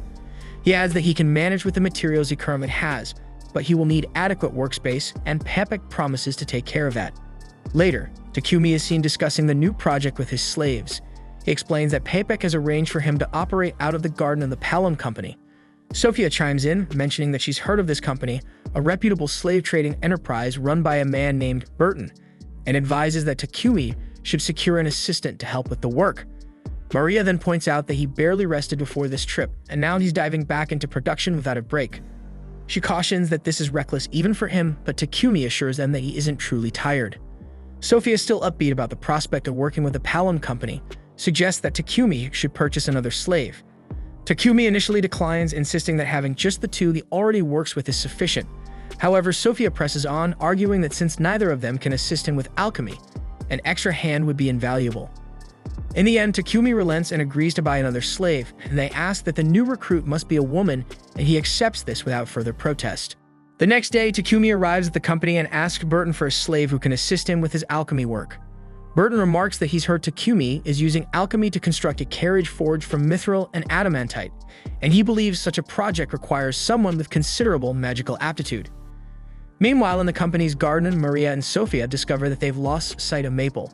Maria, deeply worried because Maple had mentioned she wanted to explore the company's various buildings, urges Sophia to search for her. Sophia scores one of the buildings but finds no trace of Maple until she suddenly hears a scream. Rushing toward the sound, she finds Maple there with Riva trembling nearby. Although Maple tries to calm Riva, her efforts are insufficient, so Sophia steps in to help her up and gently soothe her. While assisting, Sophia notices an old book scattered on the floor. Riva explains that it's an encyclopedia on Arnold-style alchemy, a renowned primer for grasping the fundamentals of alchemy. Later, as Sophia returns to the garden, she runs into Takumi, who invites her to join him as he meets a prospective slave candidate. To their surprise, the candidate turns out to be none other than Riva. Burton formally introduces them, and Takumi explains the nature of his work.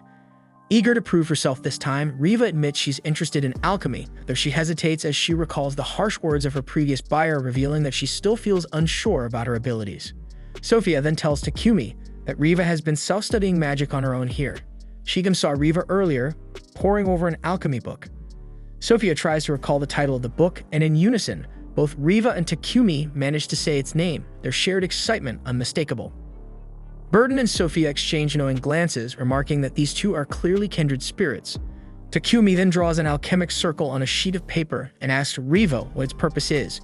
She manages to identify it as a circle for spinning sweets, though it's slightly different from the one she's used to, leaving her uncertain. Overcome with doubt, she begins to cry, wondering what the hell her next step should be, and confesses that this isn't the sweet-spinning circle familiar in her hometown, fearing she might be rejected again. In that moment, Takumi extends his hand to her, warmly welcoming her into his party. Riva is taken aback as she initially couldn't decipher the alchemic circle that Takumi had shown her. However, Takumi reassures her by pointing out that she did correctly recognize it as the alchemic circle used for spinning sweets, so it's all right. He adds that it doesn't matter if the materials are different, and he praises her for grasping the concept at a glance. Curious, she asks if he truly intends to accept her as his apprentice, and when he confirms, she is overjoyed to finally have a master. They then formalize their contract, with Takumi promising to pay her daily wages from that point on. Riva requests that all her wages be sent directly to her family back home.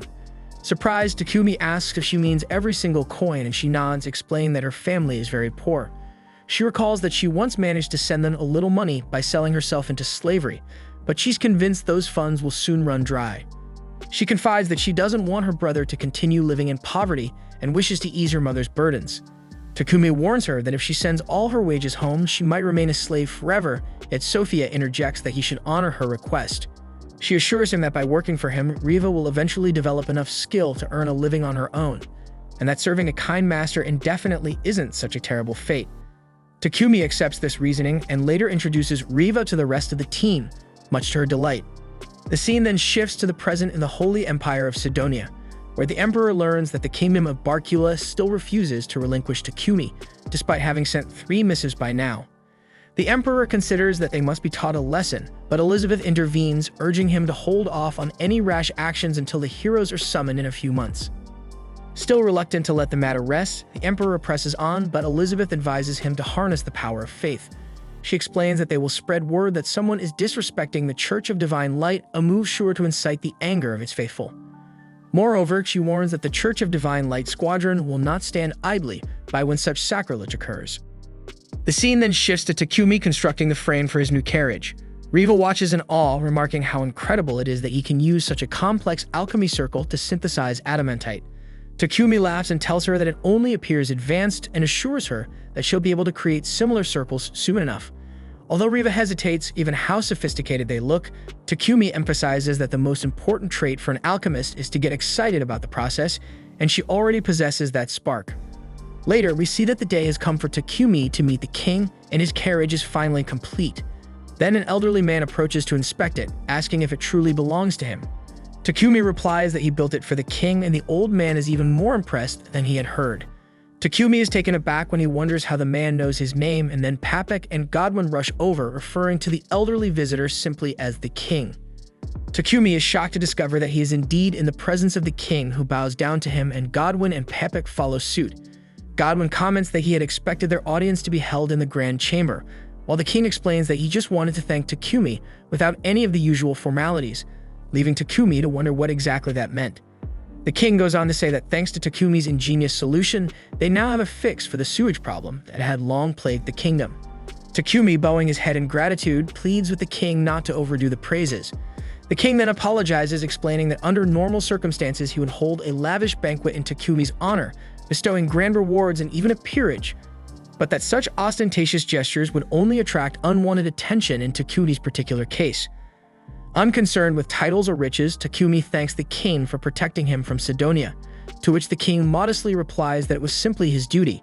Takumi is moved to see that the king truly values his people above all else, and after receiving a modest reward for solving the sewage crisis, he departs. As they leave, the king instructs his trusted ministers to keep the details of their meeting strictly under wraps, so they issue an immediate gag order.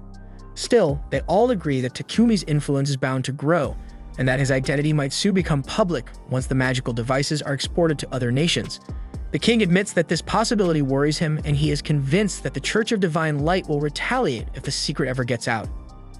Several days later, Takumi and his crew are back in their mansion, which he ended up purchasing from Papek. Later, we catch him in a heated discussion with one of his slaves.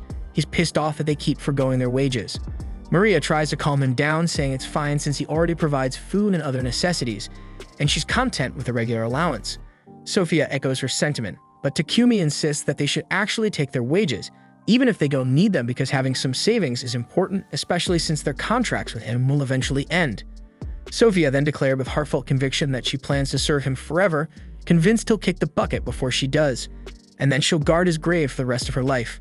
Meanwhile, Maria quips that she just wants to die a day after her master and be buried right next to him, though Takumi can't quite wrap his head around their odd affections. The scene then shifts to Sidonia in the present, where someone shows Elizabeth a contraption they're using to purify toilets in Bolton. The messenger explains they snagged one of these devices during an infiltration of Bacalatos, and Elizabeth immediately deems it a heretical piece of junk. She wonders if they don't give a damn about the wrath of the goddess, and the messenger informs her that most believers in the Church of Divine Light are itching to decisively crush the source of this evil. Elizabeth agrees, ordering the messenger to dispose of this cursed contraption before it spreads any further. Shortly after, we learn that Riva wants to register with the guild. She tells Takumi she'd like to join him as an adventurer, convinced that the experience will help her sharpen her alchemy skills and become a better craftsman. Takumi finds her reasoning sound. After all, adventuring can boost one's mana, and he promptly registers her at the guild. Riva was overjoyed to be accepted and gratefully thanked Hans for his help in sending her reward money back home at an exceptionally low cost, a service that Hans explained was common among adventurers. Hans then asks Takumi if he has come up with a party name yet, but Takumi hasn't managed to decide on one. So Hans says that Takumi's party is one of the top-class groups in their guild and that they really should pick a name soon. Takumi, however, isn't convinced they need one. After all, he isn't planning on becoming a professional adventurer. He grumbles that they aren't exactly like the Lion's Fong with clear role divisions. Instead, they're just a ragtag bunch of misfits. He even laments that things would be different if he could fight on the front lines. Overhearing this, Barak steps in, declaring he's going to help him out. Takumi again insists that he's not aiming to be a full-time adventurer, but Barak is having none of it because he already vows to train him, and soon enough we see Barak tossing Takumi around like a rag doll. While pounding on him, Barak demands that Takumi come up with a name for their party. Every suggestion Takumi offers is so ridiculously bad that it makes Barak furious, and he continues to hurl him about. He keeps warning to him that he just needs to think of a name that actually reflects who are they. And by watching this chaotic scene, Riva wonders if being an alchemist is really supposed to be this damn hard. Later on, as Maria tends to Takumi's bruises, he asks his servants if they have any suggestions for a party name. He complains that every time he rejects a name, Barak throws him around like he's worthless. The servants offer a few suggestions, but none fare any better than his own feeble attempts. Sophia remains silent through it all. And it soon becomes clear she's absolutely pissed at the guild master for beating Takumi up so horribly. She declares that she's going to make him pay and starts heading to the guild, but Takumi stops her, insisting that the guild master was just training him. In fact, he reveals that thanks to the beating he took today, he actually managed to level up some of his skills. Sophia decides to stand down for now, and Takumi resigns himself to the fact that his suffering will likely continue until he finally picks a decent party name. The scene then shifts to the Empire of Sidonia, 10 months into the future. There we see Yamato locked in combat with the captain of the guards, overpowering him with sheer brute strength. Akira, watching from a distance, scoffs and calls Yamato nothing more than a brute who relies solely on muscle. Akane chimes in and asks if he thinks he's better than him, to which Akira boasts that he is. After all, he's a hero. She reminds him that all three of them are heroes, and when he tries to ask her out to hang out, she storms off, having no intention of wasting her time with a cocky jerk. Later, we see Akane curled up in her room with a book, pondering how the Church of Divine Light preaches human supremacy. Yet based on what she's heard around town, there's another religion, and it's the Church of Creation, which teaches that all races are children of Nolan. She suspects that this nation is dominated by the Church of Divine Light that summoned them, and she's convinced there's a hidden agenda behind their summoning. Although they claim it's all for world peace, she can't help but wonder what they really want from them. The scene then shifts to Takumi, who is handing a ring and a staff over to Riva, explaining that these items will help her activate spells. Riva remarks that they'll come in handy on their next adventure, while Maple can't help but feel jealous that only Riva is receiving new weapons. Not to be outdone, Takumi reveals that he's crafted Wolverine claws specifically for Maple, assuring her that they won't interfere with her thread manipulation, and he even mentions that Riva helped her make them. This gesture makes Maple smile broadly as she thanks them both. Later on, we see Takumi once again getting pummeled by Barak while he desperately rants out a series of new party name suggestions. Every idea is worse than the last, and with each failed attempt, Barak isn't shy about letting him have it. Takumi worries that if this goes on, Sophia might finally snap on Barak. However, instead of losing her cool, Sophia starts instructing him on what he's doing wrong and how he can improve, almost like a freaking strict tutor. After training for the day, Hans approaches Takumi with an escort mission offer. He explains that this job will help build their rank, and when Takumi asks how many days it will take, Barak estimates about 4 days with his super carriage.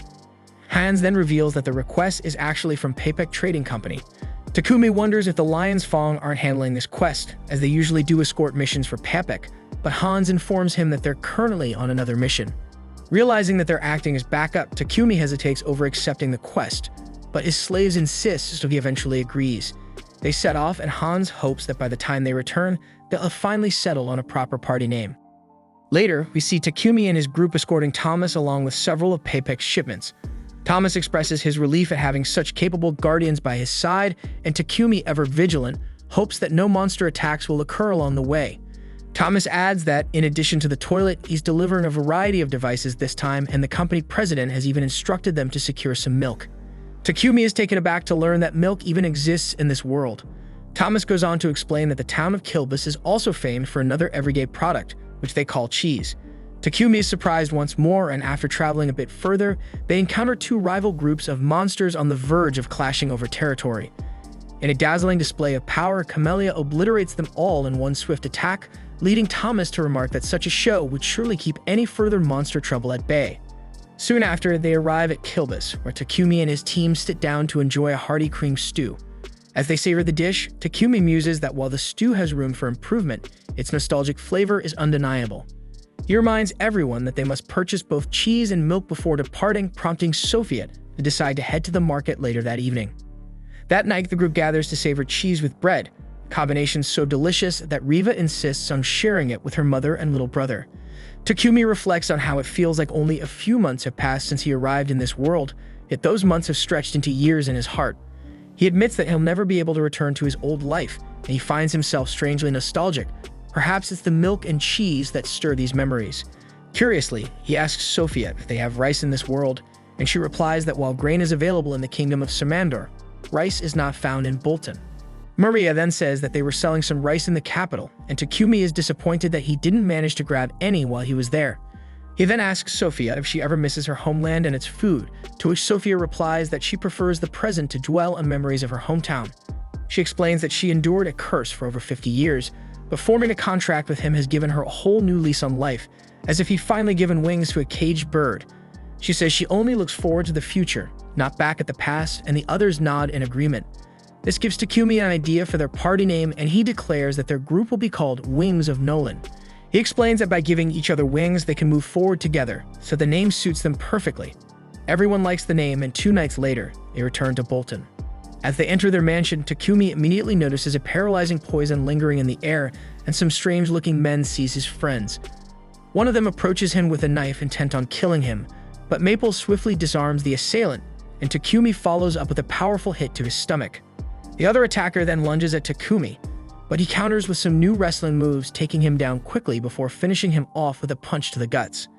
Afterward, he heals his friends, and Sophia apologizes for failing to protect him. Takumi shrugs it off, and Maria inquires how he managed to avoid paralysis. He explains that both he and Maple have developed poison and paralysis resistance, though he admits he still feels a bit numb. Maple then asks what they should do with the intruders outside, revealing that she has captured several assailants while leading Camilla to her stable. She had sensed that there might be more inside the house as well, which is why she hid herself in the pocket dimension. Sophia speculates that this attack was premeditated and suggests that they seek help from the guild. Takumi then instructs her to bring Barak from the guild. Soon after, we see a carriage transporting the captured assailants away, and Barak advises Takumi to report the incident to the Lord, noting that it's a serious matter. The following morning, Takumi meets with Godwin, who reveals that the assassins who attacked him last night were from the Divine Light Squadron, a group of zealots even by Holy Sidonia Empire standards. These fanatics eliminate anyone they believe defies the Church of Divine Light, often taking action on their own initiative. Takumi is shocked and frightened to learn that these attackers were indeed trained assassins and not merely common thieves as he had hoped. Godwin is convinced that the root of the problem lies in the magic toilets Takumi created. In the past, priests had to periodically purify the toilets using holy magic, a task that brought in enormous income for Sidonia's clergy. Now that Takumi has eliminated their main source of revenue, the priests are determined to take revenge. Takumi briefly considers going off the grid, but Godwin and his subordinates assure him that he'd be safer if he remains in their sight. After all, they can actively support him. The Guildmaster insists they need to improve Takumi's security during adventuring. Takumi nervously protests that he'd rather take a break, but the Guildmaster refuses to let his party, one of the top 5 in their city, halt their work. With Sophia promising to keep him safe at all costs, the Guildmaster finally convinces him to continue his adventuring duties. Later, Takumi heads to the Adventurers Guild to officially register his party under the name Wings of Nolan.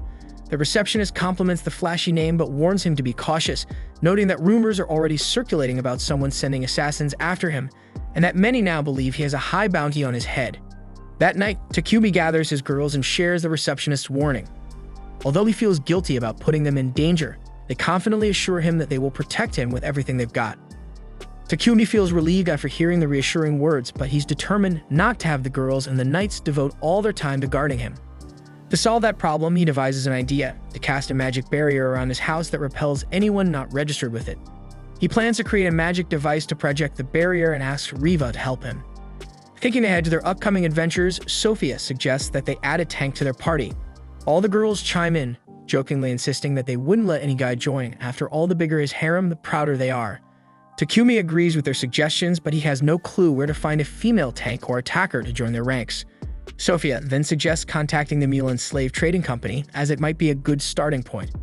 With that settled, the girls retire for the night while Takumi begins crafting the magic circles for his safety device. The next morning, as Takumi is about to start working on the device with Riva's help, Sophia approaches him, eager to contribute as well. Takumi assigns both her and Riva the task of engraving the alchemy circle onto metal plates. Later, he sprinkles pixie dust over the plates to imbue them with magical energy. At that moment, they catch sight of Maple riding Camellia and charging at enormous silk dolls, playfully pretending they are enemy golems. Riva remarks that golems too are a product of alchemy, and Takumi nods, admitting he's aware of them, but that their complex core has kept him from attempting to make one himself. Riva muses that a golem could be the perfect tank for their party, While Takumi agrees in principle, he accepts that his current skills won't allow him to create one yet. He then resumes work on the barrier device. As he links the magical circles, his mana manipulation skill maxes out and unexpectedly evolves into a more refined spell control skill. Takumi realizes that leveling up his spell control might one day enable him to construct golems. Meanwhile, in the distant empire of Sidonia, the Emperor learns that the Divine Light Squadron has been captured, and apparently they couldn't even take their own lives before being caught. Realizing that matters have grown even more complicated, his daughter Elizabeth chimes in, insisting that they stop fixating on one man when larger plans are at stake. The court mage explains that they've assembled an ancient magic circle to summon heroes, but they need at least a couple of months to amass the required magic power. At the same time, Takumi attempts to synthesize a golem's core through alchemy, but his skills fall short of the mark. Observing his struggles, Maple suggests that instead of creating one from scratch, he might simply tame an existing golem. Intrigued by her idea, he immediately consults Sophia about where such golems might be found. Sophia informs him that stray stone golems can be found among ancient ruins, while iron golems typically reside within dungeons. Takumi is taken aback to learn that dungeons exist in this realm, and he quickly decides that acquiring an iron golem would be ideal. Despite Sophia's warnings that charging into a dungeon without a proper tank or frontline attacker would be reckless, Takumi is determined and leads his party toward the dungeon. Before they even reach the dungeon's entrance, they encounter a massive stray stone golem. Sophia advises that its control core must be destroyed if they hope to defeat it. However, Takumi is reluctant to destroy the core, as it is the very component he desires. Suddenly, the golem becomes alert, its eyes beginning to glow, and it pivots toward them. Both Takumi and Sophia instinctively duck. While Sophia urges caution, insisting that fighting the golem would be too risky, Takumi counters that if they can tame it, the golem would serve as a formidable tank for their party. Without hesitation, he leaps down to confront the golem, and the girls have no choice but to follow his lead. As the golem advances surrounded by his party, Takumi unexpectedly senses a connection with the creature. He orders his companions to hold their fire, approaching the golem slowly and studying it intently. In that moment, he realizes that the golem was originally programmed to guard ruins dedicated to the goddess Nolan, and it now seems to be reacting to her blessings on him. Relying on his taming abilities, Takumi manages to subdue the golem with ease, much to everyone's astonishment. Maple, excited by the prospect of gaining a new junior, prompts him to name the creature. After a brief moment of thought, he christens the old golem Titan. The newly tamed Titan attempts to communicate, but its language remains a mystery. Takumi considers fitting it with a voice box, yet he quickly realizes that parading such a colossal being into the city would undoubtedly incite panic. He even contemplates transporting the golem via his pocket dimension. However, before he can decide, Titan unexpectedly sheds all its mass and shrinks down into a miniature version of itself. Upon returning home, Takumi immediately sets his mind on designing a new body for Titan. But before he even begins manufacturing, he calls a critical meeting with his slaves. He explains that there are enemies after him and that he doesn't want them to be caught in the crossfire. For this reason, he proposes dissolving their contracts so they can safely return to their own lives. The girls are horrified at the suggestion, insisting they will not abandon him even in the face of danger. In response, Takumi reminds them that he still has Titan and his two pets to protect him, and he promises to pay them handsomely, so that once his contracts end, they won't be forced to be a slave to someone else. But despite his assurances, the girls are reluctant to accept the idea. Suddenly, Maria slams her spear toward him, declaring that if he really intends to release them, he'll have to answer to her first. She launches into a passionate tirade, condemning him for even considering leaving them behind during such perilous times. Overcome by emotion, both Maria and Takumi break down. Sophia then steps in to comfort a tearful Maria, explaining that while she understands Takumi's concern for their safety, his suggestion to send them away during his worst moments hurt them deeply. Reflecting on the unwavering loyalty they have always shown, Takumi apologizes sincerely for imposing his burdens on them and disregarding their feelings. He pleads with them to stand by his side and help fight his enemies, and the girls wholeheartedly agree. A few days later, Takumi completes the new body for Titan, crafted from a blend of adamantite and mithril, outfitted with advanced weapons and defensive features, and even capable of speech. In a nod to his childhood dream of becoming a Power Ranger, he creates a colossal version of Titan that he can literally enter and control as if it were an extension of his own body. As he weeps with joy over his achievement, Nolan, who has been watching his progress as if she were a fan of his YouTube channel, muses that he might have gone a bit too far with that golem. Just then, her assistant bursts in with shocking news about the so-called goddess Anat, whom the Sidonia Empire worships. Apparently, there was never a true goddess named Anat. Instead, due to the fervent devotion of the Church of Divine Light, a being by that name is slowly coming into being. and it's turning into an evil spirit. Nolan had long suspected that such a phenomenon might occur, and she now realizes that it could spark a catastrophic war on Earth, one that Sidonia and its heroes might unwittingly ignite. Unable to intervene directly in the mortal realm, she had endowed Takumi with his new body and powerful blessings so that he could rise to the occasion and save the entire realm. The scene then shifts to a year ago in a modest development settlement near Bolton, where a beast woman named Manny is seen grieving at a grave until an acquaintance summons her away. Sitting inside one of the train's carriages, Manny overhears a conversation in which people lament that there's no escape but this village, and they bemoan how the local economy collapsed because the nobles did whatever they pleased, leading to the village's destruction and abandonment as the nobles fled to nearby lands. One woman in the discussion even points out that Manny's husband labored himself to death without receiving proper care, placing the blame squarely on the nobles.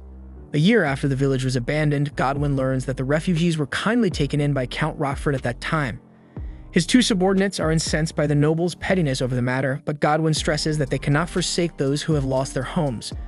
In fact, Rockford has sent a letter requesting that the 1,000 refugees be granted a new home, so it was clear that a vast expanse of land was needed. But the only available territory was notorious for its roaming monsters, a formidable obstacle that could only be overcome by summoning the one person uniquely capable of handling such threats. Shifting our focus, we move on to Takumi, who believes it's a brilliant plan for the Wings of Nolan to tackle a dungeon challenge. Upon arriving at the labyrinth's entrance, Takumi reflects that it is the first time he has to explore such a mysterious place. And out of the many available dungeons, they chose one rated as the second most difficult, the Beast King Forest, which, although located underground, boasts expansive skies and lush woods. Inside the dungeon, even though the monsters are far more powerful than those encountered outside, the party's rigorous training gives them an advantage. Thanks to Maple's sharp senses, they detect enemy movements early, allowing them to launch surprise attacks and set up effective defenses. Moreover, with Titan taking the brunt of the monsters' assaults as their tank, the Wings of Nolan systematically defeat the bosses on each floor and collect the treasures that drop in the wake of their victories. After an entire day of exploration, the team finally reaches the labyrinth's final floor.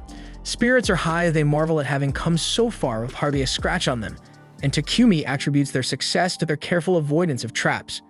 But no sooner does he finish his remark than he inadvertently steps on a concealed false floor, triggering a massive iron ball that begins to roll ominously behind them. Fortunately, they manage to sprint away just in time to evade its crushing impact. Once they regroup in safety, Maple quips whether Titan could have simply destroyed the iron ball. Takumi explains that while Titan certainly had the power to do so, he had commanded an orderly retreat instead, and Titan had obeyed perfectly. In the midst of their conversation, one of the passageways mysteriously seals shut, leaving them no choice but to follow the sole remaining route. Takumi senses that this new path leads to an uninviting locale, and as if on cue, an S-rank Earth dragon suddenly emerges from the shadows. The sight makes Takumi long for the might of the great Titan, wishing he had been with him to confront this formidable beast. The ensuing battle clearly favors the dragon, whose relentless assault forces the Wings of Nolan to remain perpetually on the defensive. Seizing a brief opportunity, Takumi orders Titan and Maple to secure the dragon's tail, effectively preventing the creature from using it to its advantage. Titan promptly clamps onto the tail, while Maple casts a web to further immobilize the beast. Capitalizing on the moment, Sophia thrusts her spear into one of the dragon's limbs, followed in quick succession by Takumi's precise wind cut, Riva's explosive fire barrage, and Maria's scorching fire lance. At the same time, Titan is instructed to summon the Light of Judgment. Although this combined assault convinces Riva that the dragon has been vanquished, Takumi remains skeptical, knowing that the foe is far from defeated. In a sudden twist, the winged dragon rises from the smoldering ashes and unleashes a torrent of fire at Titan, inflicting devastating damage. Amid the chaos, Sophia discerns that the dragon's flank is its weak point. Seizing the moment, Takumi summons Camellia, commanding her to charge and deliver a powerful headbutt to that vulnerable side. Not long after, Takumi himself advances, imbuing his sword with electrical magic before hurling at the dragon. The enchanted blade strikes true, and the dragon disintegrates into nothingness, signaling the triumph of the Wings of Nolan and securing both the final treasure and the entire dungeon for them. To everyone's astonishment, Camellia begins to grow in size as she evolves. Scooping up a fragment of the dragon's remains from the ground, Takumi envisions the possibility of crafting fascinating new items from this rare, powerful material. After emerging from the dungeon, Takumi is promptly summoned by Godwin.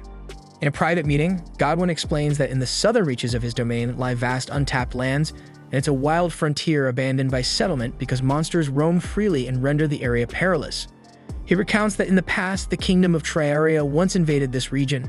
Not only did they suffer a crushing defeat, but the resulting fallout also plunged their own kingdom into decline.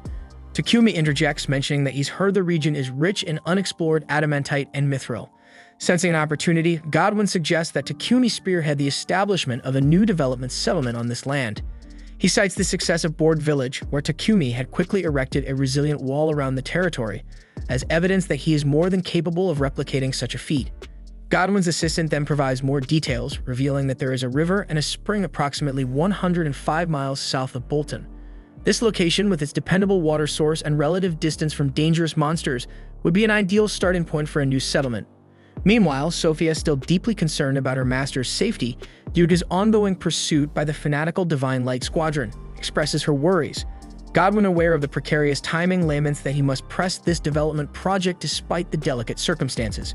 However, he explains that there is an urgent humanitarian need. A settlement had been abandoned a year ago when the nobles' corruption brought development to a halt, leaving its residents homeless and forcing them into refugee status in Bolton and Rockford. The plan now is to rebuild quickly and provide new homes for those displaced. Moved by his own past hardship of homelessness, Takumi accepts the mission without hesitation, knowing he cannot leave these people destitute. The people of Board Village, who had once welcomed him with open arms, serve as a reminder of the importance of community. Later on his mission, Takumi opts out of a nightly escort. So Nolan's wings end up journeying alone to the development site, a region blessed with abundant water and a favorable climate. There his team uses earth magic to raise sturdy walls and dig deep moats around a budding fortress. They also construct internal roads, build aqueducts, cultivate timber groves, and systematically eliminate nearby monsters. After working for a while, Takumi tells Sophia to return to Bolton and summon the new residents for this promising new settlement. When Sophia arrives and relays the news, Godwin is utterly astonished that the settlement has been completed and is ready to welcome refugees after only 10 days of construction. Consequently, a convoy carrying the displaced people is dispatched. Along the journey, the refugees murmur among themselves that they're being sent to the southern border, an undeveloped, monster-infested wasteland where they fear they're destined to perish, merely to rid the nobles of their burdens. From their overheard conversations, it appears that the entire operation was entrusted to a man sent from Bolton, a rich, callous individual who treats the poor as nothing more than disposable pawns. At the journey's end, the warriors tasked with escorting the convoy are left speechless by the sheer size of the wall encircling the new settlement. Their amazement deepens when they notice not only perfectly constructed houses, but also a castle standing proudly in the center of the area. When the escort officer meets Takumi, he explains that he was busy preparing the soil for agriculture and assures the officer that the wall is robust enough to repel any invaders, unless of course they're dragons. The officer presses for details about the castle, and Takumi explains that it's intended as a residence for the settlement's governors, given that there are already plenty of houses for the residents.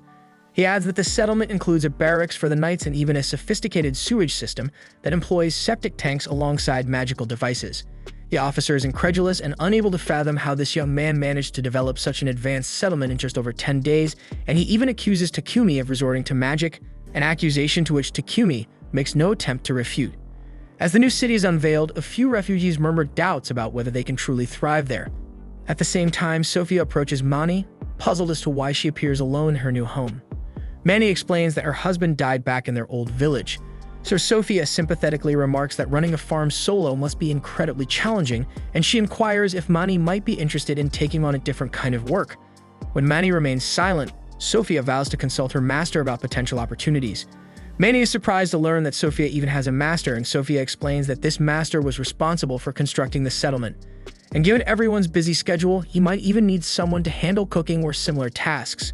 With that, Sophia heads off to speak with Takumi, promising to return later to check in on Mani. Hours later, Takumi presents Mani with an offer to work for him and attend to his needs in exchange for his salary to be negotiated later. As the proposal sinks in, memories flood Mani's mind, recollections of hushed conversations in the carriage about how one should no longer trust the nobles, and bitter recollections of how her own husband perished at the hands of the rich's greed. Overwhelmed by the fear that history might repeat itself and lead her into further despair, she adamantly refuses, confessing that she cannot bring herself to trust Takumi. Maria tries to reassure her that Takumi is not like the other nobles, but Takumi ultimately decides to set aside the offer for now. After the meeting, Mani feels that she can no longer remain in that environment. She fears that her blunt honesty will only invite persecution or worse. In a swirl of conflicting emotions, she wonders if her outburst was simply an unconscious expression of justice, a way of venting the deep-seated pain inflicted by the aristocracy, or perhaps just a desperate attempt to express her long-held frustration at being powerless. Lost in these thoughts, Manny is suddenly ambushed while making her way toward the forest. Immediately, Maple races off to alert her master that a horde of monsters is invading the territory. In response, Takumi quickly consults Dorn, the escort officer, and orders that all bridges be raised and every resident shielded. Takumi asserts confidently that no monster can scale the wall, and that Nolan's wings will take care of any enemy lingering outside. Meanwhile, Mani scrambles desperately for shelter behind the protective wall, but tragically fails to reach the raised South Bridge in time. Concern ripples through the community as residents inform Maria that they haven't seen their friend. The only clue is that she was last spotted heading through the South Bridge. Worried, Takumi summons his entire group, and soon they are all transported outside on the mighty Great Titan. In the ensuing chaos, we find Mani cornered by two monstrous wolves. For a brief, grim moment, she contemplates that perhaps she was destined to meet her end in this very place. Just as the wolves are about to sink their teeth into her, Takumi bursts onto the scene with his halberd, swiftly dispatching the beasts. After the skirmish, Manny reports that many other monsters are still roaming free, but Takumi remains unconcerned, confident that these threats will not prove insurmountable. Just then, the rest of the group returns, reporting that all remaining foes have been vanquished. Takumi, with a playful smile, jokes that they truly are the best crew around. As she listens, Mani notices that Takumi has sustained an injury. Without hesitation, she quickly tends to his wound and apologizes for her earlier harsh words. Takumi, however, simply shows his relief and gratitude that she wasn't harmed. After all, he is determined that no villager under his protection should ever be injured, as he dreams of a peaceful life for everyone. In that moment, Manny begins to see that this young man is nothing like the corrupt nobles she once knew. He is kind, genuine, and truly magnificent. Realizing it may be too late to turn back, she confesses her heartfelt desire to serve him as he had previously offered. Takumi gladly accepts her into his fold, and the other girls chime in to welcome their new comrade. Meanwhile, back in Bolton, Dorn reports to Godwin the resounding success of Takumi's efforts in establishing the new settlement. Brimming with pride, Godwin muses whether this thriving town might serve as the vital cog in their grand plan. Elsewhere, in the sacred empire of Sidonia, the king receives a letter from the kingdom of Triaria. The message states that a fortress town with a formidable castle has suddenly sprung up on the undeveloped lands near the kingdom of Barcula, and that the knights dispatched there were sent from Bolton. The letter also hints that the alchemist might be involved, a move that could be interpreted as an indirect probe by the Empire of Sidonia. In response, Elizabeth decrees that the kingdom of Barcula can no longer be allowed to dominate the region. Sidonia must assert itself as the sole ruler of the continent. When the king questions her meaning, she explains that the time has come for a decisive counterattack. Returning to Takumi, he inspects a well-traveled road, considering its potential for trade once Mani brings in the lunchboxes the master requested. Suddenly, an explosive surge of energy bursts forth from within a rock, channeled through a fissure and blasted across the continent with overwhelming force. The shockwave blinds and terrifies the wings of Nolan, which had been far from the source. Maple comments that he sensed a very foul mana emanating from the blast, and Sophia's intuition confirms that something is dreadfully amiss. At that moment, Takumi recalls that Nolan had manipulated time when summoning him to this world, sending the alchemist back a year before the heroes were even called, and that it has now been exactly 1 year since his arrival, meaning they have finally reached a pivotal moment. In the midst of these stirring events, Akira Yamato and Akane appear in the mysterious Hall of Sidonia, where they are warmly greeted by Elizabeth, setting the stage for the next chapter of their epic saga. Thanks for watching. Subscribe to not miss the next part.